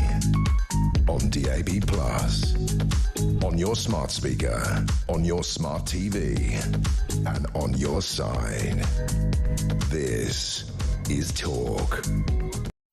Hello there, welcome. I'm so disorganised this morning. I've got, basically, I have all my stories here to remind me of what I'm supposed to be talking about. And I seem to have only talked about one thing in the last hour and a half, and I'm sort of firing through this going, all right, didn't do that, didn't do that, didn't do that, didn't do that. So thankfully, Stephen Wolfe is here to kick my backside and make sure that I stick to the programme. So first of all, let us talk about this story, Stephen, which is a pro-Palestinian protester in a two-tier police row is an Islamist refugee. Now, this is the story about a man who was sort of shouting, blaring through a megaphone about, I like organisations that start with H on a pro-Palestine protest. And then he pretended that actually it was the Home Office. He's a Kuwaiti who claimed refugee status here, but seems to be trolling everyone, doing a podcast going, ha ha, I got away with it. I said it's the Home Office. Everyone knows it's clearly Houthis, Hezbollah and Hamas. Ha ha ha, I'm going to keep campaigning. But I'm like, are you really a refugee? Are you being state-funded to come here and cause trouble? But at the same time, somebody else who had a poster showing the leader of Hamas and saying that they're a terrorist organisation did actually get charged with provocation. Yes, and I'm pretty disgusted by this, because either you have one rule that fits us all, such as you did with Hazmat Kozan, who's just been sentenced and convicted for actually burning the Quran. Right. And the reasons that were given by the court there was not the fact that he would burn the Quran, it's just that he harassed people by simply shouting, I won't say the words on TV, F to Islam, and identifying a cause that upset other people, made them feel upset. So why is this individual who's doing exactly the same thing, except he's using a different organisation, the H word, the Hamas, the Houthis, and he's hiding that? Why is he not charged with exactly the same offence? Right. Because there were people in that crowd who could argue, I've been offended as well in the same way. And that's what's happening in this country, and why people are getting really, really angry, that the two-tier policing system, the two-tier criminal justice system is becoming so obvious to individuals that they no longer are feeling confident. And I'm appalled by that. I'm really upset by it. Why do you think this is happening? Because I have my own theories, but I'd be interested to hear from you why you think we have essentially what is very transparently a two-tier system. I think there's a number of particular reasons. One of them is a political reason for the Labour Party. It doesn't really want to offend its client base in the north of England and the Midlands, where they know that in the Muslim communities in particular, they will vote for Labour Party. And they're being challenged by, as we've seen with the 5 MPs, the pro-Gaza, the pro-Hamas supporters, who have been voting against them or voting for individuals who are not parts of the Labour Party. So I think there's a protective element on that, on one side. And there's also, I believe, a second aspect about it, and that is fear. Yeah. Fear of white people to be seen as though that they're far right or they're different to the elitist idea that everybody can get on and work together. So it's much easier to deal with the white community or the home British community. And it's not necessarily white people here who are opposing Hamas, but they see it as that way. Do you think there's an argument to say, and this is what I think's gone on, there has been so much cultural vandalism due to mass migration that the genie's out of the bottle now, you can't put it back in. And they have decided tactically, you know, if they were to smack down on minority communities and so on, let's say Muslims, when we saw the Southport riots, people running out of mosques with weapons, please just put them back in. That actually, if you go hammer and tong for them and say you can't do this, it actually creates further conflagration. So it's far easier just to say to native-born population, you're not allowed to be worried about this. It's far easier to control them, whereas trying to control this side could actually provoke a worse reaction. I absolutely agree with that. I think the security services, I think the police have made the analysis of everything since the riots in Moss Side in the 1980s to Brixton, to the way that marches appear on the streets when those are opposing immigration or large-scale immigration are attacked by people like Antifa. They are actually petrified of dealing with the criminals in here. And that is why I'm also shocked by this particular case about Kozan, is that the individual that run out and attacked him and tried to stab him, and the guy who got off the motorbike or the bicycle or whatever it was then kicked him were used as evidence that he had committed the offence. Right, because you've upset a lunatic, you're clearly provocative. Absolutely. So you were victim blaming at the same time. So now you've got this opportunity of victim blaming all those people who are really angry that there is violence being occurred on children, irrespective of whether the rights or wrongs of accusing the person of being an immigrant when they weren't. But the anger that's caused by terrorism that's occurred in this country, by the grooming gangs that occurred in this country, by people who are not necessarily British born. And so it's easy to suppress them at the moment because they think by suppressing them, we're actually pushing the day away from really when the real issues will Isn't the come issue to fore. already here? Hasn't it already landed? And I think to myself about, you know, British people. I'm just going to break all taboos. I don't care at this point, you know. It's clearly someone's got to do this. But British people look at other countries. They look at countries like Lebanon. They look at the demographic change in a country like Syria. They even look at, you know, countries that once upon a time were in the British Empire were quite moderate. And, you know, you look at Pakistan from 1960 compared to Pakistan today. And they said, we can see the direction of travel. That actually when you know, Islamists are people who follow the Muslim faith and want to push it. They're the evangelists of their faith. That's what I'm meaning by this. When Islamists feel that they've got an opportunity to push for Sharia and push for a caliphate, they are going to do that by any means necessary. And actually that the extenuation of the Gaza conflict by Hamas is used as a political tool in order to do that. And British people know this palpably.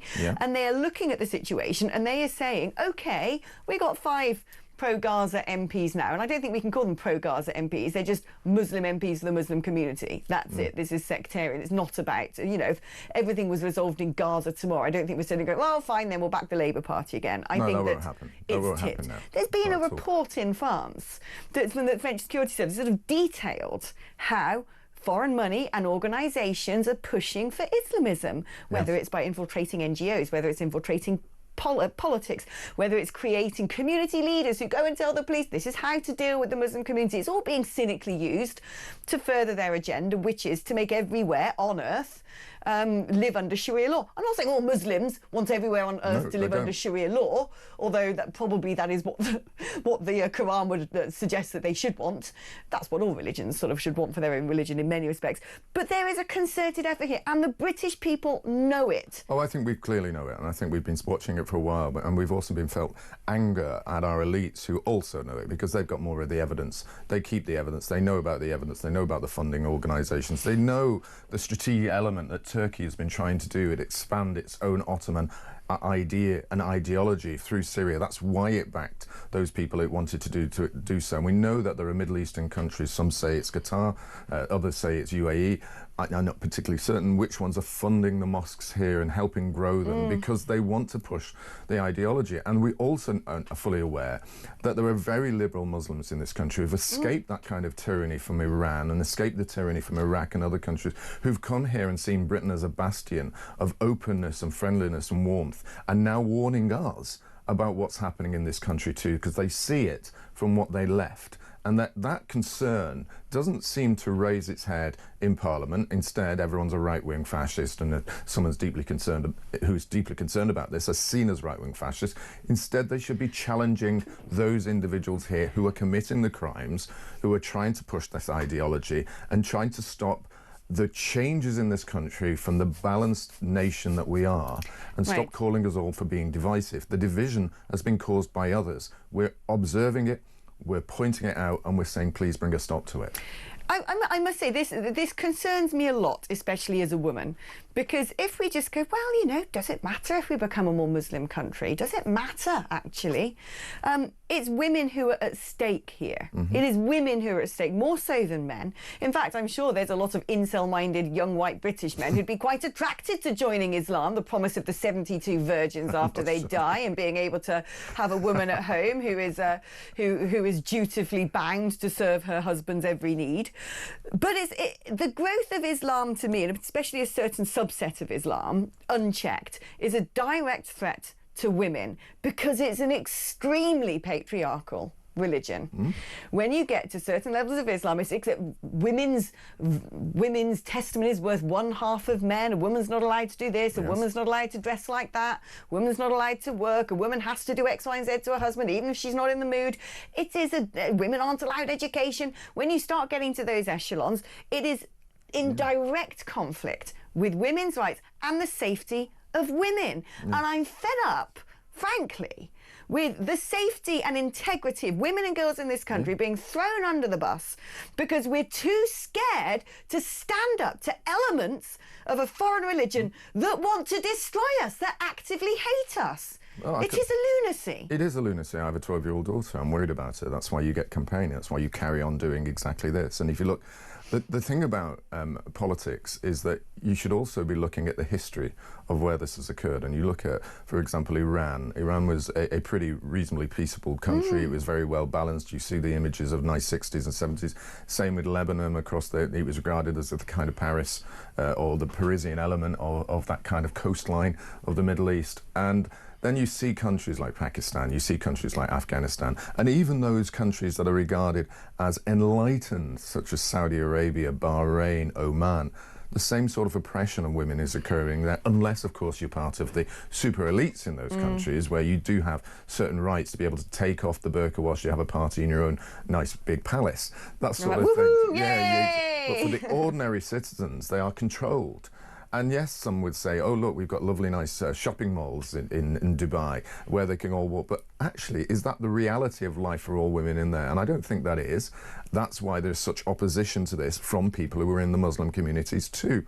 And there is a clash going on, I think, within the UK Muslim communities. Those who are very much behind the ideology of Islamists, and those who say, no, actually, we live here, we're enjoying it, but why live is our it, lives. Why is it, and I'd be interested, you know, if I've got any Muslim audience right now, I want to know why. I've not heard any moderate Muslims who, you know, adherents to the religion turn around and say, well, yes, we should ban the burqa because it represents an element of Islam that I don't like.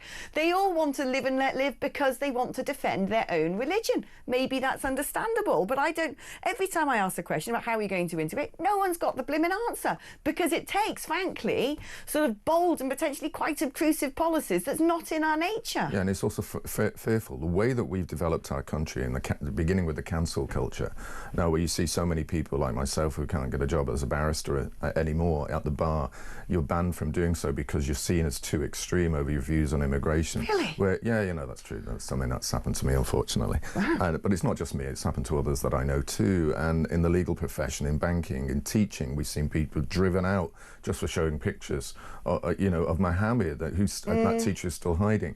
But there are lots of individuals who are losing their jobs or not getting promotions. And we see the cases, and the Free Speech Union is pushing many of them. I think they're up to something like 300 cases they're challenging in the courts at the moment. And that's a disgraceful act. And all it's done is to make people fearful. And the Lucy Connolly case is a deliberate example to push us down on that. I agree. Suppress us.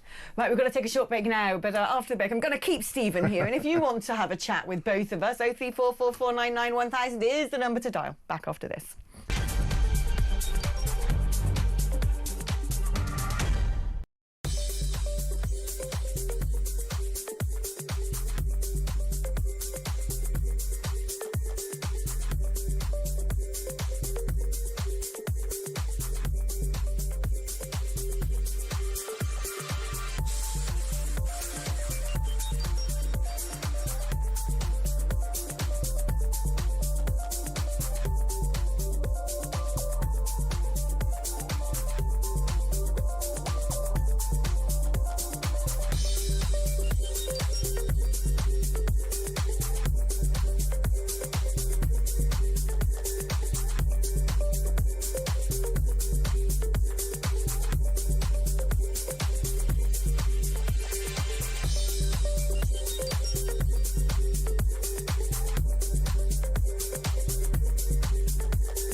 Musk is saying he is going to, in effect, take offline. You've got Steve Bannon, who, as you know, is a big supporter of President Trump, who's suggesting that Trump take over SpaceX. I'm not quite sure what the authority would be to do that, but take over the company so that that doesn't happen. This is a total mess. Yeah. And as I said at the beginning, you know, in terms of a tabloid type story, a sensational type story, I don't think you can beat this one, can you? No, I don't think you can.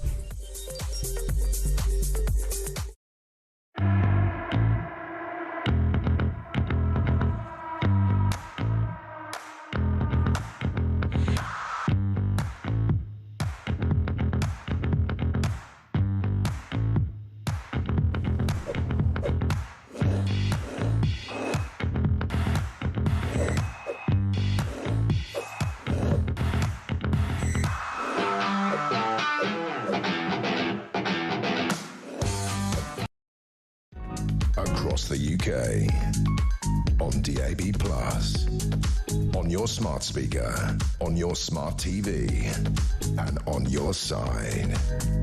This is Talk. Hello there. No, stop talking, Stephen. We're back on air. Come on now, have some discipline. Oh, it's because his earpiece has come out.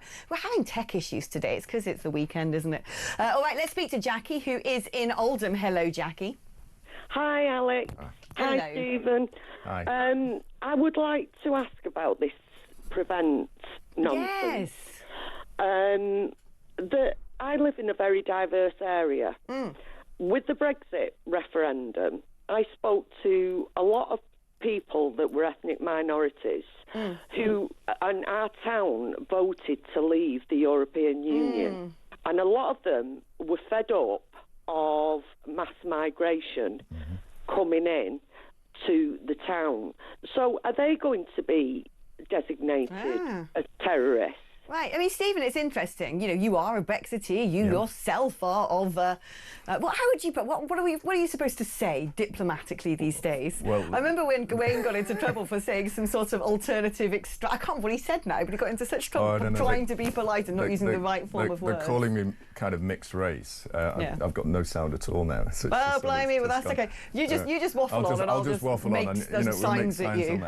So what I was saying is that we're mixed race. I used to be called quarter caste when I was growing up, but now I'll be, quadroon. No one says that anymore. Quadroon was what Paul Boateng told me I was supposed to call myself to look cool at the time, or now global majority. But she's right. When I campaigned all across the north of England from Manchester, there are literally thousands upon thousands of people who come to this country or born in this country of a different colour and different religion who wanted to close the borders and run and slow the migration down. They wanted it equally and fair so that everybody is treated the same. We don't care whether it's a German doctor or an Indian doctor, as long as you've got the skills and you get into the country, you love our nation, you belong here and you want to be part of it. But they do want the numbers to actually be reduced. And I think that's a very fair point. And I think there's also the argument that some of the original wave of migrants in the Commonwealth said, we came, we integrated, we wanted to be part of Britain.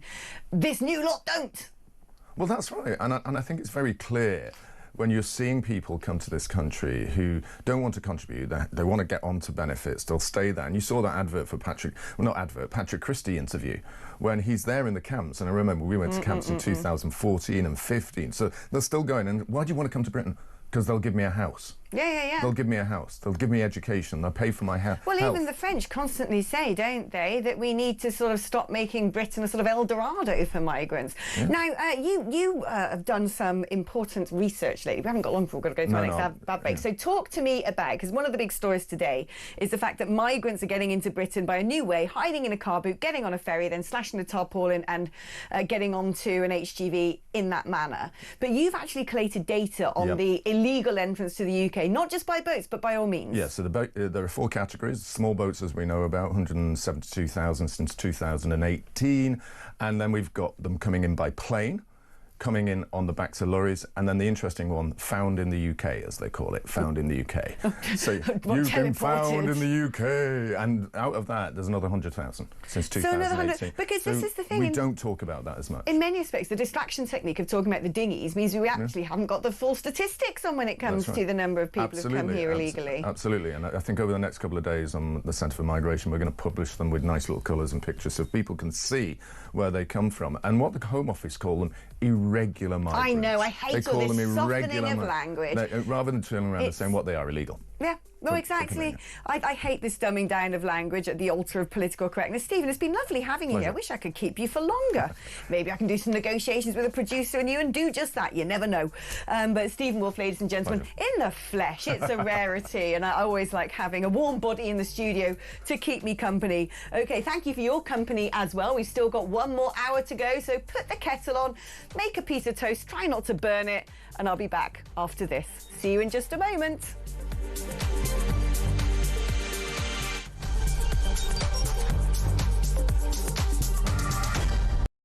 How much, ladies and gentlemen, are fish and chips where you come from? We'll go to Jason in Crewe. Jason from Crewe, fish chips and peas, £7.50. It's the best chippy in England. Janice in Leeds, go. Regarding fish and chips, in Leeds it's between £9.50 and £12.75. Whitby, how much is fish and chips? 3 of us, fish chips, peas, I think one of us carry sauce, 3 cans of pop, just short of 70 quid. £70? That's 23 quid a head, man. Even my maths does that. Very quickly, a voice note. Campbell in Scotland, go. Up here in Banff in the northeast of Scotland, we can get a fillet and a half of haddock with a regular chips for £8 and 10 pence, and it's by far and away one of the best chippies I've ever had. Kenneth in Surrey, fish and chips, go. Fish and chips in Ascot, about half a mile from where you used to live, will cost you £12.60. Great show. Keep up the good work. That's why I moved, because you were living there. When was the last time you had fish and chips? A couple of weeks ago. How much? Where'd you get it from? I think it was about 40 quid. It was in the Ivy. Honestly, you really are. For any of you who think he's a man of the people, I nearly said you're a... Give me a ring.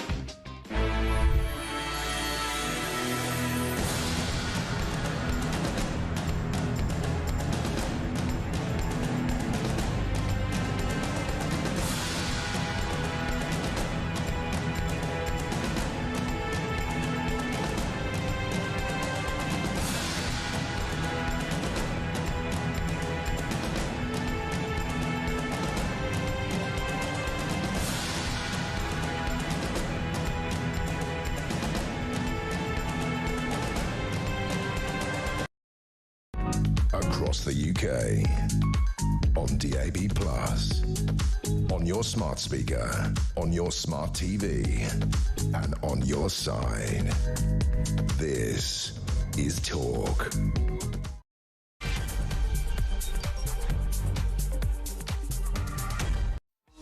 Hello, welcome back to the show. Well, we've had a lively show. I came into work this morning, right, and I was like, oh, all the stories seem like the stories I did on Friday and on Thursday. Never mind, we'll have some fun. And it's taken on a life of its own. Pretty lively, lots of messages, so much interaction coming in on the whole burka debate. I just had a little chat with Sarah Poach in there who messaged me, she's listening. Go on, Sarah, go on, girl. I'm behind you. I am behind you because I think this is very important. When it comes to women and the oppression of women, I'm there, right? Because I got skin in the game. And I'm not saying I'm oppressed, but I'm sorry, when you allow these symbols of female oppression to be normalised in your country and you don't stop things at the outset, then you end up with situations like we're already seeing where intolerable, unconscionable crimes against women are happening in this country, perpetrated by violent men from misogynistic medieval countries. And then you also end up with statistics, as we are seeing now, where the perpetrators of sex crimes are disproportionately represented by foreign-born individuals. And that's where we're at in 2025. So let's wind the clock forward. Where are we in 2060? Am I going to be saying to my grandkids, oh, I remember the time when I could kiss my boyfriend in the street and we held hands in public. Oh, those were the days when you could see what colour my hair was. I don't want to live in that world. And you might think I'm being hyperbolic. You might think I've gone nuts. So Prevent might be actually drawing up their sort of, correction program for me right now. But I'm sorry, when you just look at what's happened in other countries where they haven't dealt with these things, there is a growing risk that actually the rights and the freedoms and the safety of women and girls will be directly threatened. Now, people can have whatever religion they want. Practice it private. I don't care. I don't care. Right? But when it comes to cultural symbols of oppression, no, just no. I just don't think that should ever have any space in British society. And that doesn't make me illiberal. It makes me intolerant of intolerance. Okay? I'm happy to be tolerant, open your arms to everything, as long as the people I'm being tolerant about actually have my best interests at heart and the best interests of the nation that I grew up in at heart. It's just that simple. Anyway, sorry about that. I've got to leave this subject well alone now. I'm going crazy for it this morning. Talking about going crazy, apparently that's what Elon Musk has done, according to Donald Trump, who says he's rather lost his mind as the president is considering selling his Tesla. Phoning up Craigslist, whatever they have in America. I wonder how much money that would go for. This is after, of course, this massive spat, the battle of the titans, Elon Musk versus Donald Trump, played out on their respective social media platforms. There was a moment yesterday, there seemed a glimmer of hope, where representatives of both camps said, we're going to organise a phone call. And it seemed to me, I was like, oh, thank goodness for that. They've just had a wild emotional argument and they both realised the error of their ways. Well, no. That wasn't to be. Let's speak now to Steve Gill, who's a former advisor to the Clinton and Bush administrations. Hello, Steve Gill. How are you doing? I'm good. Alex, I love it when you bypass the caffeine in the mornings and go straight for the pure caffeine. Do you know what? I'm being British. I just live on, cups of builder's tea, but it certainly has enough. Certainly has enough to keep me motivated. I mean, what on earth? Like America, it was for journalists. It was the stuff of dreams, wasn't it? Get out your popcorn, write your copy, get addicted, scrolling through X. Who said what now? Wow, it's going off all over the place. But actually, frankly, for the administration, I can't imagine this being ideal. No, and the battle of the billionaire bros is continuing.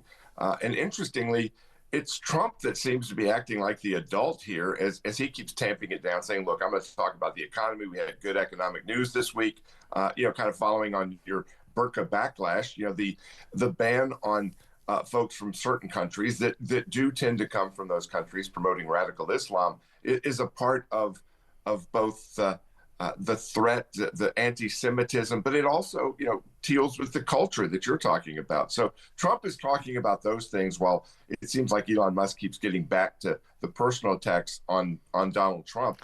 I mean, it seems to me, it's sort of, Trump calls it Trump derangement system. And very often one says, hell hath no fury like a woman scorned. Given what's happened in UK politics in recent times, I'd say hell hath no fury like a male meddling in politics who suddenly finds he's not the alpha. Well, and I think that's the real issue here. I think both of these men are right. The big, beautiful bill that reduces spending, cuts taxes, cuts regulations, it doesn't do enough. And that's Elon Musk's point. It's not as big, it's not as beautiful as he'd like. He's right. But Donald Trump understands he has to pass this through a Congress where he has 3 votes in the House majority, 3 votes in the Senate. He has to deal with political reality. And Musk is coming from a background as a billionaire where he tells his employers what to do. They go, yes, sir. And they go do it. This is not what you have to do. And I think his lack of understanding, his frustration is kind of tipping over. And these men are both right. But Elon's wrong not to recognize the reality of politics. Trump learned it in his first term. He now gets it. I mean, if there's one thing someone can say in positive about Trump, I actually quite like the man, if I'm honest. I don't know where that leaves me in your eyes, but I think there's a lot of merit to him. A lot of things I find a bit odd as well. But what you see is what you get. He's hardly a man who spins or conceals his true feelings. And very often, he's sort of fairly straightforward and honest about things. And he's been saying that Musk has lost his mind. And certainly when I look at footage from the campaign trail, and various sort of pomp and ceremonies that took place in America in and around the inauguration. I mean, either Elon Musk has a certain smell about him that flies buzz around his head, or this sort of looking around, eyes darting around to all corners of the room and being quite twitchy is something else going on. Well, I was talking to a friend who is involved more in that mental and physical side. You know, Elon Musk is on the spectrum. He is autistic, and one of my friends pointed out that when you have young kids and they get frustrated and they're impatient, they pitch tantrums. You sometimes see this in adults as well. And I think that may be part of this. I don't want to paint with a broad brush, but perhaps that autistic on the spectrum aspect, may have something to do with the way that Elon Musk has performed. By the way, I like Trump too. The fact that he had the German premier in his office who was making a point about D-Day, and Trump said, "Hey, that wasn't really a great day for you, was it?" He's the funniest guy we have ever had in the Oval Office in history, and he always comes up with these little quips. Someone should have said, never try and crack a joke with a German, and especially not about the war. It's not a good idea. I mean, actually... Well, it was funny because the premier, he didn't get the joke. He was like, "Yes, that was not a particularly good day." Oh, Olaf Scholz. I mean, what was remarkable is I was waiting to see what happened with poor Olaf Scholz after the Cyril Ramaphosa treatment, the whole lights down, let's put some cinema on, put you in the awkward seat, after the Zelensky thing, after that weird press conference with Sir Keir Starmer, where I felt we were a heartbeat away from Starmer jumping onto his lap and sort of nuzzling into his neck. And we're all thinking, what's he going to do about Scholz? Well, J.D. Vance has been a bit hard on Germany, all the rest of it. And instead, Scholz must have sat there thinking, what on earth am I doing here? I'm the one who should be eating the popcorn, watching the theatrics as this argument unfolded. But by the way, on Elon Musk, keep in mind, the cheap shot. I think Trump was saying, look, you can criticize the bill. At least he's not criticizing me. And then Elon went there with the, kind of speculative space. Well, what about the Epstein files? Donald Trump is in the Epstein files. He would fly in the U.S. from Mar-a-Lago to Teterboro, New Jersey with his family 5 or 6 times decades ago. So, yeah, he is in the Epstein files, but there's no indication or hint that he ever was at Epstein Island, ever participated in anything sordid. But that kind of cheap shot, I think, really sent Trump off, particularly when you remember Elon Musk has brought his 5-year-old son and had him interact and travel with and be with Trump. If Elon Musk really thinks Donald Trump is a pedophile, why is he bringing his 5-year-old son and putting him in contact with Trump? Well, he didn't believe it. He didn't think it. And again, it shows that the one who's unhinged here is Elon Musk. Yeah, I mean, there have been sort of accusations that he may enjoy a disco biscuit or two as well from time to time. I must make a correction, actually. I kept calling Friedrich Merz Olaf Scholz. We've just had sort of a changing of the guard in Germany, and sometimes it's a bit like, when you're on autopilot walking around with Google Maps and you end up in the wrong neighbourhood. At least he wore a suit. He did not come in like Zelensky without a suit, so he got greeted much more kindly by the Trump team. The Germans do like a good suit, it has to be said. And let's not talk about the provenance of Hugo Boss, because that might upset any German listeners I have. But what sort of impact is this now going to have on the American administration? Is it a case of, look, they've fallen out, Elon's just going to go back to sort of running Tesla and probably winding up the members of the board in the wrong way? Or is this actually going to have a real-time effect on operations such as Doge, on, the management of the administration? Is this going to now, very often when you see big spats happen in politics, it sort of opens the aperture even wider for there to be further spats. It sort of creates a sense of ill discipline, which can be quite toxic. What is this now going to be sort of done and dusted and boxed away, or could this sort of create further ripples? I think Doge lives on, the Department of Government Efficiency, the idea of finding, ferreting out, and eventually cutting the waste, the fraud, and the abuse. We've been sending taxpayer checks to dead people. They've been cashed by somebody. We haven't yet followed up on who was cashing them and putting them in jail. We're sending money to pay for health care for illegal aliens living in our country. We're having a lot of money flow into the pockets, apparently, of members of Congress that needs to be discovered. They're trying to cut back now. And some of our legislative process is delaying that and making that a little bit more difficult than it should be. But Doge will live on whether Elon Musk is there or not. I think the bigger issue is he's attacking Donald Trump over his frustration that the big, beautiful bill hasn't passed, when it is Congress that should be the direction of his ire and anger. And he's now saying, well, I'm going to not spend $100 million to go after Congress in the midterm elections in 2026. He ought to be doubling and tripling down on that and saying the members of Congress who don't vote for this, who don't vote for the cuts I've identified, I'm coming after you tooth and tong. I'm going to put $1 billion in to go after these members of Congress, Republicans and Democrats. That's where he should be targeting his attention. And I think if he doesn't do that, we run the risk that those who are blocking the cuts get more power after the midterms. Well, one could argue that it seems like Elon Musk is playing with this idea, because he's been certainly doing polls on X asking people whether he should set up a brand new centrist party. And because everyone who's responded to his poll follows him, 80% have said, yes, get on with it. One assumes that party will be called X because everything does seem to be in Elon's world. But do you think he's actually going to do that? It seems to me, and I think it must be down to a little bit of the neurodivergence there, that Elon will get temporarily obsessed with something. He'll get temporarily obsessed with Donald Trump and be the most enthusiastic person about that, and then it all goes a bit wrong. Or he'll get temporarily obsessed with the rape gangs in Britain and then start saying, oh, well, I don't know who should be the leader of Reform UK, and then he's disinterested again. He moves on to something else. Is this likely to be another sort of faddish proposal, or do you think he actually could do it? I don't think he will. Again, keep in mind his service in government as a special government employee was limited because of the law. He could do 130 days without having to fill out all the paperwork and all the disclosures. So his 130 days came to an end. That's why he's leaving. But that's about the time of his focus, as you've pointed out. And I think that he's going to find, as rich guys find out all the time, politics is harder than they think. They look at these politicians and they think, oh, I'm smarter than them. I've made billions. I can go in and create a political party. I can go in and change the political dynamic, as we've seen in Britain, as we've seen in the U.S. And the field is littered with the rich guys. Ross Perot decades ago. The field is littered with rich guys who think, oh, this stuff is easy. They find out it's harder than they think. And also, they're not particularly inclined to want to partake in a collegiate sport unless they get to be the leader, and only one person gets to have that job. And it seems to me we've had you might not follow the sort of twists and turns of our politics over here, but we had a few ructions in Reform UK, which is Nigel Farage's party, polling first at the moment, has been sustainably for quite a long time and by quite some margin. But fallouts within the party between Nigel Farage and a very successful businessman who was an MP who ideologically disagreed with the direction of travel of the party. And a bit like Musk and Trump, it ended in very public acrimony. And so I've been asking the question, actually, we constantly complain in the UK that politicians don't live in the real world. They've never run their own businesses. No one in the cabinet at the moment, in government, has ever been a business person.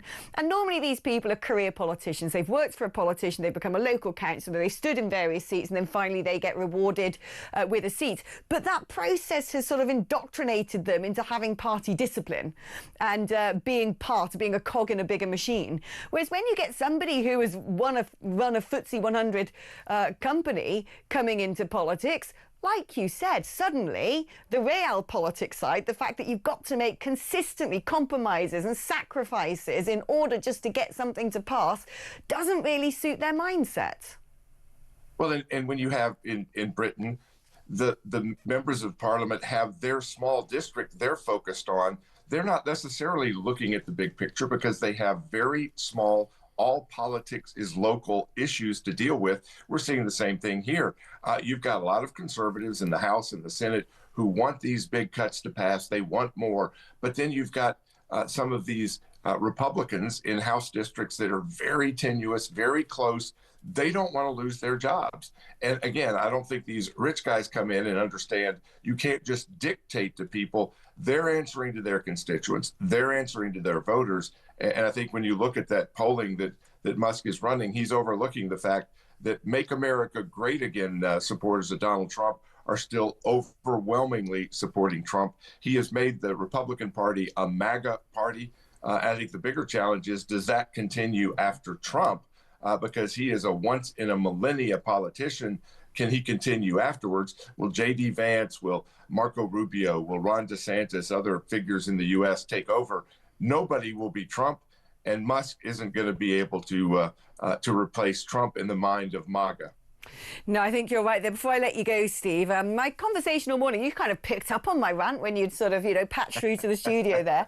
We've been having a conversation about, well, essentially whether the burqa should be banned in the UK. I think you know what I think about this. But it strikes me that the MAGA movement, J.D. Vance, I'd say in particular, has taken, and at one point Elon Musk and Donald Trump, have taken a very keen interest in what is going on in Europe and are looking over the pond and saying, you guys have got to sort this out.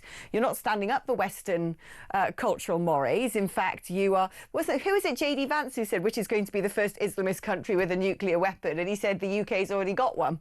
But it does seem to me that elements of the MAGA movement in America, perhaps it's wider spread, are looking at Europe and feeling quite concerned about our situation. Do you share those views? Are you sort of finding out things that are happening in France, Germany and the UK and going, oh my goodness? I come to London and have worked in London a lot over the years. And like you, London looks differently when you walk the streets now and you're in parts of London where it is all burqa all day, all the time. It is not the same culture. And you've had J.D. Vance and you've had the administration criticize the lack of the First Amendment, the freedom of speech, recognizing you don't have the First Amendment freedom of speech in Britain.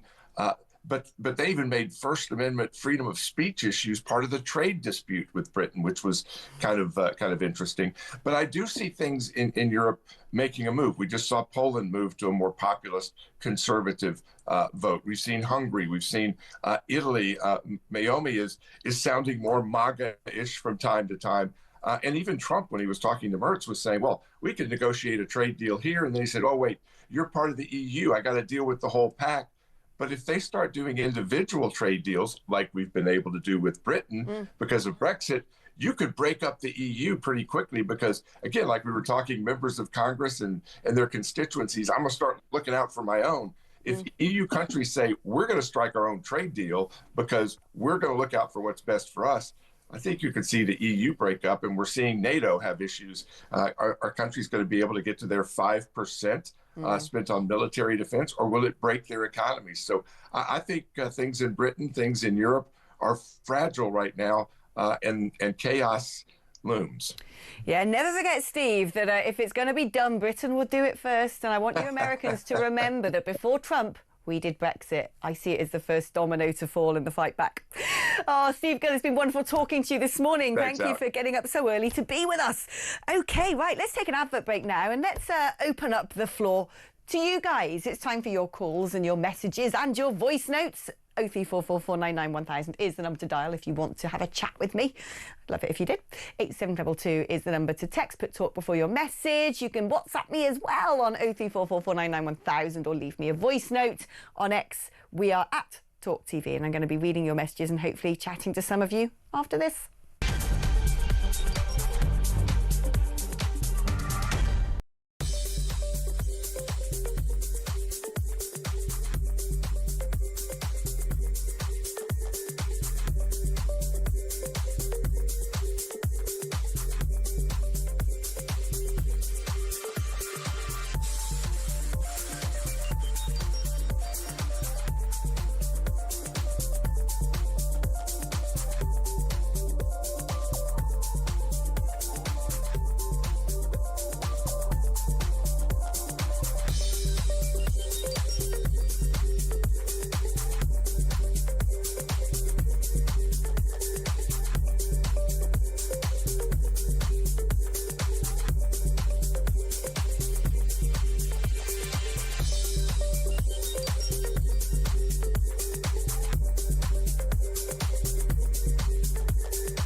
Musk is saying he is going to, in effect, take offline.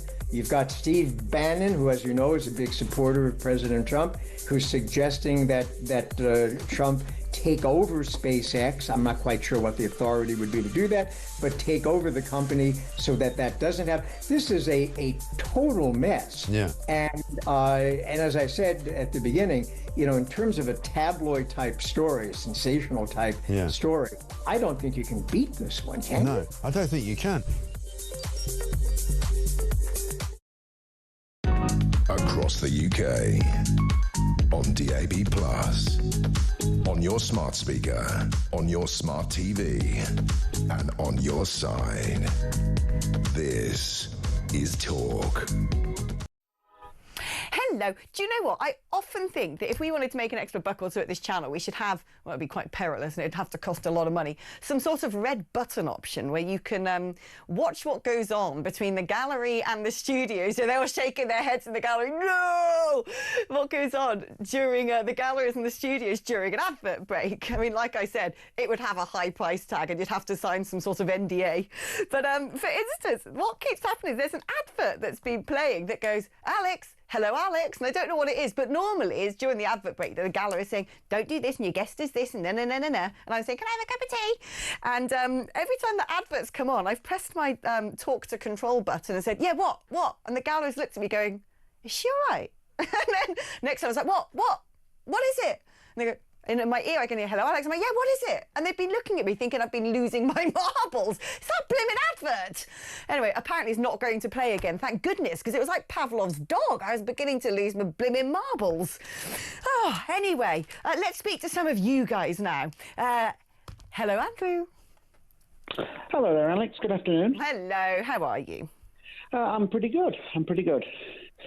Talk to me. What do you want to get off your chest? Okay, well, I just want to reiterate the point that I made to Kevin O'Sullivan the other day about the burka, that it is an absolute hideous monstrosity that has no place in any society that has a regard for women's equality, women's emancipation. Now, I would also add to that I'm also in favour of banning balaclavas and helmets when people are not on motorbike. There is no excuse for walking around concealing your face in public in this day and age. And you know what? You know, I'm with you entirely, as you would have heard. And I will go, you know, I think we need to think about a lot of things that are negatively affecting women in this country. I don't think any government has actually had any motivation to properly deal with user-generated porn sites. I'm not saying that people can't watch adult films if they want to. Again, each to their own. But the problem with the self-publishing sites is it ends up being industrial exploitation with some pretty sick practices. If you can't regulate who the people are in the video, there's no consent, is there? You can't be sure that that woman's agreed to do whatever despicable, deplorable acts she's doing. You can't make sure that she's not trafficked. Also, it goes for men as well, and it goes for the same with gay porn. The fact that we have, you know, it's a bit like having user-generated porn. It's a bit like letting everybody just make their own bootleg alcohol and sell it on the street corner. You know, people would die if you did that. So I'm all for all sorts of what people might think are extreme policies to protect women. Yes, I agree. And also, you know, one of the arguments that I've heard, and you could also apply it to the issue about pornography and free will, is that, you know, there is an argument, and it's a very, very straw man argument, that government shouldn't regulate what people wear. Well, look around the real world. The government and people in authority regulate what you wear every day of the week. I work in care. I have to wear PPE. That's the law. When I'm caring for someone, somebody who works on a building site has to wear a hard hat. If I came into work one day and decided that I'd been sunbathing in the garden, I had a pretty wicked tan and I was feeling a little bit hot and I wanted to sit here and do my show in just my kecks, I'm pretty sure the broadcast regulator would have something to say about that. Absolutely. I was once denied entry to the Ritz Hotel on Piccadilly because I had trainers on. I was with my best mate at the time, and we were refused it. So, you know, people in authority have the right to regulate what you wear. And when it's something as hideous as concealing your face, especially in this day and age of heightened tensions and terrorism, there is no excuse And that's what it's all about. It's not about religion, because there is nothing in Islam that mandates this. It's about a certain cohort of people who believe they have the right to hide their identity in public, and it should be outlawed. Well, yeah, there's those who want to hide their identity, and there's those who probably have very little choice in the matter. And on that, I mean the women. Andrew, thank you ever so much. Always a delight talking to you. Thank you for giving us a call. Let's speak to Grace in London. Amazing Grace. Hello, Grace. Hi.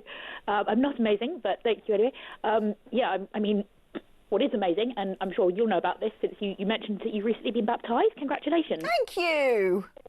I hope that it was a great day and that you're feeling excited about that. Oh, my God. I tell you what, Grace, it was the best day of my life. And it was one of those things. I wasn't christened as a child. I've been going to church for about 4 years now, on and off. You know, sometimes I've had being too busy in my schedule. I finally decided I was going to get on with getting on. And it really was genuinely. I mean, look, people might think this is all hocus pocus if they're not believers and all the rest of it. But it was a life-changing moment. It's a moment that ever since that day, I have a restored sense of faith, of calmness, of peace, of joy. I feel like I'm a new person, genuinely. That is true. Yeah, I mean, I wasn't christened as a child because my parents attend a Baptist church, and in Baptist churches we don't baptise babies. We only baptise adults. Ironically. Well, I went to church growing up, and I did think it was all just kind of hocus pocus. But when I was studying science in more depth in my later teens, I started to realise actually it does make sense to conclude that God exists. Right. And then I studied further the historical case of Jesus rising. And then when I believed actually I can make sense of this, even though it seems impossible to get one's head around, I committed to a relationship with him, and it does give you a sense of peace. Do you know, Grace, what's so interesting about what you've just said is it was a similar exercise for me. I studied philosophy at university, and so sort of the habit of questioning and being cynical about everything, and nobody knows anything. What they do know is they don't know anything, and ultra skepticism, really, epistemology and ontology. And it was actually through sort of after doing philosophy, I lived in India and started reading up on Hindu philosophies, then finally came back and opened the sort of research into Christianity. And like you, the more I studied, and I came at it from an academic point of view, what is this religion in my country? The more I looked into it and the more I studied, the more I just went, oh my goodness. And it's so interesting because you get people like Jordan Peterson who's done the same, the famous psychologist who decided he wanted to look into the Bible and then suddenly went, I'm a Christian. And it's so often people who are atheists go, I don't believe in it, it's all madness. And then when they try and disprove the fact that there's Jesus or Christianity and they actually have to go deep into the text, they suddenly go, oh yeah, I'm changing now, I'm going to be a convert. It's really that easy. Most people who don't believe in God have never tried. That's the point, isn't it? They've never opened the Bible. Yeah, I mean, when you said Amazing Grace, obviously the phrase Amazing Grace comes from the song. Yes. And he's singing about how though he has done terrible things, he's offered forgiveness that he hasn't earned. And that's what makes Christianity different from other religions, is we don't earn heaven, we don't earn salvation. We are offered those through Jesus, even though we don't earn them. Even though, exactly. It's a beautiful thing. When you read the Bible, you realise it's just all about love. It is about God is love, and it's all about. I'm like, this is the best thing in the world. Why wouldn't people want to get on board with that? Everyone loves love. Love's great. I think that what's happened in our country, I mean, you're right to say that so much of our country's heritage and values are ultimately linked to the teachings of Jesus coming into our country. And the historian Tom Holland has written a lot about this. Oh, I know, Dominion, fantastic book. Yeah. A lot of things that we just think are normal, like caring about vulnerable people, actually aren't normal in some other parts of humanity. And not just this country, but when you look at the global the global standards, let's say, that are set by supranational organisations like the UN, are founded within Christian thinking. It's really that simple. Grace, I've got to go to an advert break now, my darling. I could talk to you all day. You're in London. We should sort of meet up. Which church do you go to? Maybe we can have a cup of tea afterwards. Oh, I go to Haven Green Baptist Church normally. Hither Green. I love Hither Green. What a wonderful part of my friend list. Green. Where? Haven Green. Oh, I don't know there. Oh, sorry. I was going to say my friend is down the corner from the church in Hither Green. Anyway, well, maybe one day I'll come along to your service. It's been wonderful talking to you, Grace. Thank you for your gorgeous call. Right, we've got to take a short break now. We had a bit of a sort of religious moment. It's not even Sunday yet, is it? It's quite a bit of a religious show all about culture and cultural mores. I've said the word cultural mores so many times today. I'm going to have to, like, you know, abstain from using that word for the next 3 months. Right, what we are going to talk about next, though, after the break, is D-Day veterans gathering to mark those infamous, incredible D-Day landings 81 years on. That's after this.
Across the UK, on DAB+, on your smart speaker, on your smart TV, and on your side.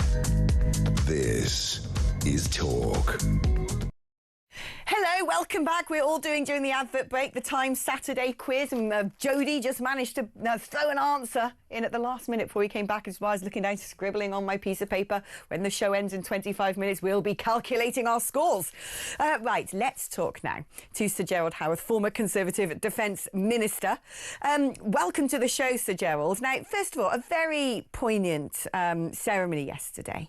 Normandy Beach, 5 remaining veterans from the Second World War conflict who were there on that horrific day, were there 81 years later to mark the anniversary of those landings. We're getting to a point now, aren't we, where survivors from the Second World War are so few and far between, and concerns about how we really do maintain a living memory of what was such a pivotal time in our history. Well, absolutely, Alex, and good afternoon from Chelsworth in Suffolk, where I am also church warden of All Saints Church. And I would just like to say I was extremely heartened by the conversation you have just had, because you are absolutely right. This country of ours is founded on Christian principles, and it is the Christian faith which permeates every institution and every value in our land, and it is very important that we retain Christianity as absolutely central to our country, and that His Majesty the King continues to be, as every coin in this realm proclaims, defender of the faith, the Christian faith. I agree. Not so much defender of all faiths, although I do think we should be open-minded about all other people's private practices. Indeed so. But to come back to your point, yes, it was poignant, although I wasn't able to see it myself yesterday, as it happened, because I'm a trustee of the last flying Vulcan bomber. Oh, you're not. My mum is going to want to get to know you. She's been paying money into your organisation for decades now. She loves that aeroplane.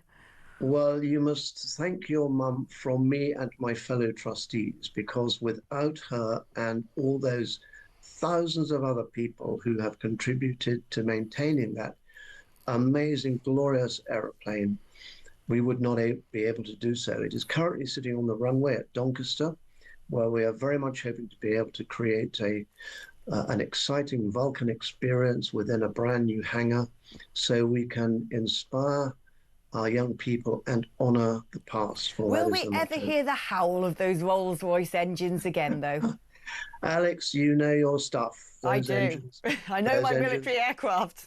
Those engines howl, and I suggested yesterday, I do not wish to divulge secrets from our trustees meeting yesterday, but I feel very strongly that we should run those engines. We do actually, one of our volunteers does actually rotate the engines, but not firing them up every 3 weeks. But I believe that we should be able to run those engines, not just because it is a most fantastic 110-foot wingspan, 50-ton aeroplane, but that it stood between us and tyranny for all those years when it carried Britain's nuclear deterrent.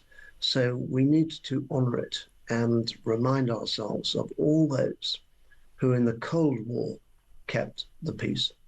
I mean, this is what's so important about being able to remember conflicts that we've been involved in that had such a profound effect in our own country. Because when there are wars happening abroad, it's very easy to just think that couldn't happen here, or to feel detached from it, or to sort of, you know, tenuously pick a side. And the problem is we've lived in peace for such a long time. I think we've become rather lackadaisical about it. And part of being lackadaisical about it isn't just when you look at our defence to GDP budget ratio, but also lackadaisical about the freedoms that we're squandering, about the importance of community cohesion, about the things that my grandparents fought for, which was the nation state, for our own cultural identity, to protect our heritage and our legacy. And I think that when you have not been involved with a direct conflict that has put all those things at stake and people have laid down their lives to defend them, it suddenly becomes far too easy to be rather too passive about other things that are changing in society that ought to be addressed. You're quite right. We have become complacent, and we were warned about this, not least by that great aviator, Group Captain Guy Gibson, Victoria Cross, DFCN 2 bars, an amazing man who led the dam busters raid on the German dams, and he warned that the people would become weary of spending money on defence, and they would want the money spent on other things. And Guy Gibson was right then, and it is only now that we're waking up. It is true that I think there's been 1 year since 1945 when we've not been involved in hostilities and not lost somebody from our armed forces.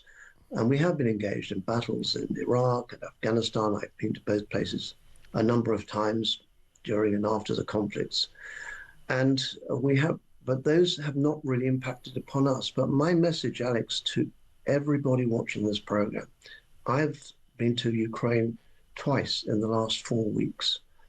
I have witnessed the most extraordinary courage and resilience of those people. They are on our front line as much as theirs, because if this brutal aggressor, Putin, and his wicked, evil henchmen are allowed to prevail with impunity, if they're allowed to hold a square inch of somebody else's land they have seized, then he will not stop there. He made it clear in July 2021 he wished to rebuild the former Soviet Union and resented the fall of the Berlin Wall. We have been warned.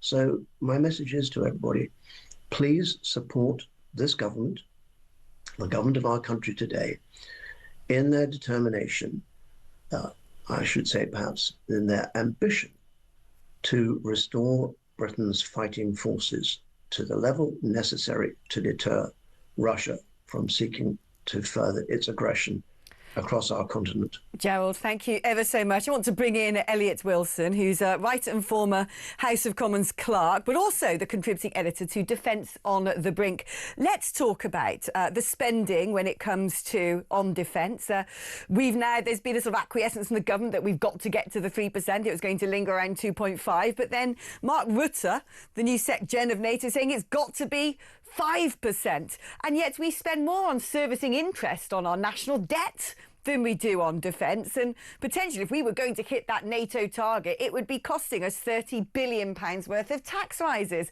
The government's stuck between a rock and a hard place, isn't it? It is. It's going to have to make some very hard decisions. I mean, the government is very good at talking about making hard decisions. It's a kind of Keir Starmer reflex phrase, but it's actually going to have to do that if it's going to spend anything like we need to spend on defence. I mean, at the moment, they're only committed to 2.5% by 2027. Anything beyond that's an ambition. We'll see what comes out of the NATO summit later this month, but it seems very likely that NATO will agree a new target of 5%, split into 3.5% on core defence capabilities and 1.5% on cyber infrastructure, things like that. But that's going to be a step change in what we're expected to contribute and what we're expected to spend on defence, and that's going to be very, very difficult.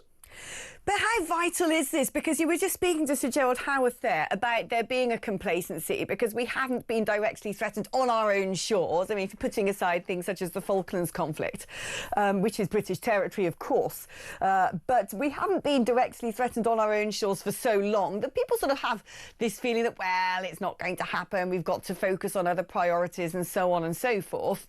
And yet the nature of warfare has changed intensely. I mean, actually, what we've seen with Russia's invasion of Ukraine is there is still sort of tanks and bombs and guns and wars of attrition, but we've also got to deal with so many other elements of grey zone warfare, whether it be cyber attacks, whether it be deliberate things like enabling illegal migration into the country to destabilise society, information warfare. I would imagine, given all these the sort of multifaceted nature of threats now in the 21st century, that those defence budgets are more critical than ever.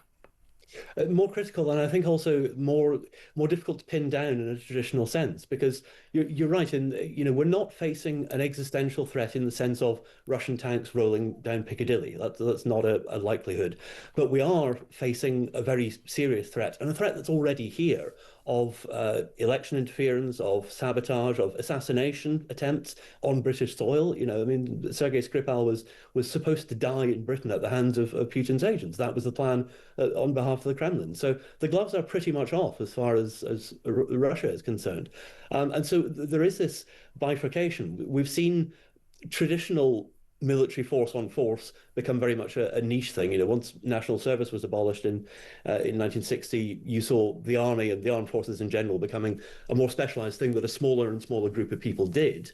But we've now got a situation in which we're all facing threats. And as people have been saying since the Defence Review came out on Monday, imagine if a large hospital lost its power for 24 hours at the hands of sabotage, either directly or indirectly by Russia. The effects could be catastrophic. So we are facing a much broader spectrum of threats, and we need to be aware that danger comes in many different forms now. I mean, actually, when I think about this, and I look going back to talking about sort of attritional war, when I think about our troop numbers, for instance, and how far they've dropped since the Falklands conflict to today, what did it used to be? Something like 150,000. It's down to about 80,000 or something like that. Those numbers might be off, and I hope you'll correct me if I'm wildly off the measure.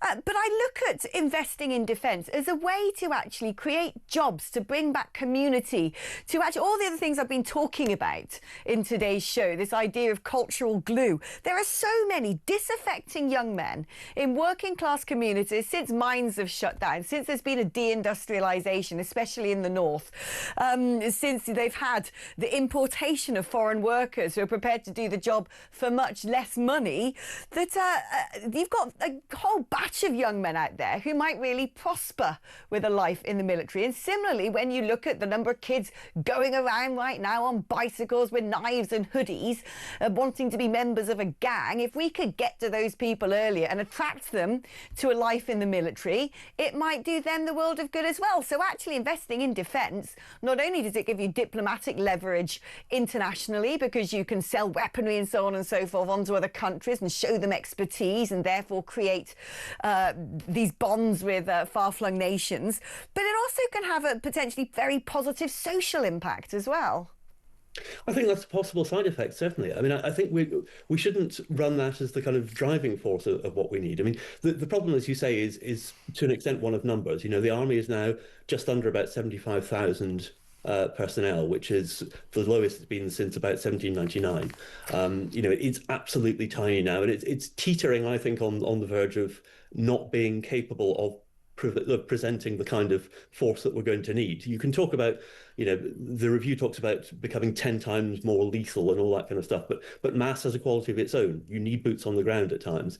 And certainly it may well be that a life in the military or a career in the military of some kind can present all sorts of opportunities for people who haven't really thought about it before. And I think that's something that, in fairness, both the last government and this government had begun to think about in terms of offering training in cyber, in all sorts of information warfare, you know, very sort of high-tech stuff, which people wouldn't necessarily think of as being typical of military career. But, you know, we are now in a position where we have the smallest armed forces we've had, you know, in any relevant period of history, and yet we've got a more all-embracing threat than we've had, I would say, since the Second World War. And the threat is now not only everywhere around the world, but it's everywhere in society. So, you know, there is almost nothing which is not touched upon by defence, and to underpin everything we need. Exactly. Elliot Wilson, thank you ever so much. Writer and former House of Commons clerk, but most importantly, contributing editor to Defence on the Brink. And, you know, I say this quite often on my show, is people like to think that they'd see a massive war coming from a mile off. Well, guess what? You don't. One minute you're sitting there eating your cornflakes, and the next minute some nutter like Putin has gone into Ukraine. One minute you're sitting there planning to have Sunday lunch with your family, and the next minute it could be a European leader doing this to a neighbouring country, and before you know it, that war can spread and it lands on your doorstep. Right, we're going to take a short break now, but when I come back after the break, it's your turn to have a chat with me.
Musk is saying he is going to, in effect, take offline.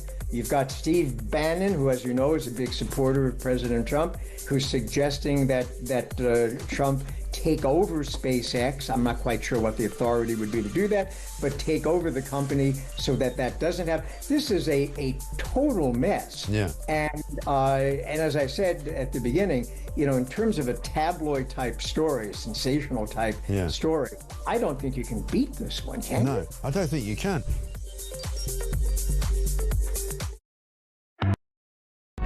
Across the UK, on DAB+, on your smart speaker, on your smart TV, and on your side. This is Talk.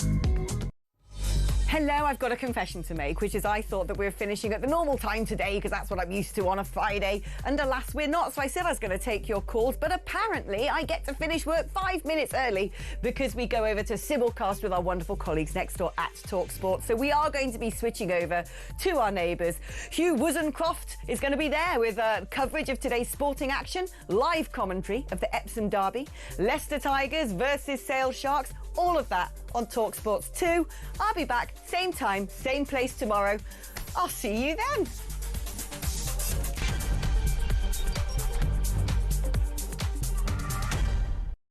How much, ladies and gentlemen, are fish and chips where you come from? And we'll go to Jason in Crewe. Jason from Crewe, fish chips and peas, £7.50. It's the best chippy in England. Janice in Leeds, go. Regarding fish and chips, in Leeds it's between £9.50 and £12.75. Whitby, how much is fish and chips?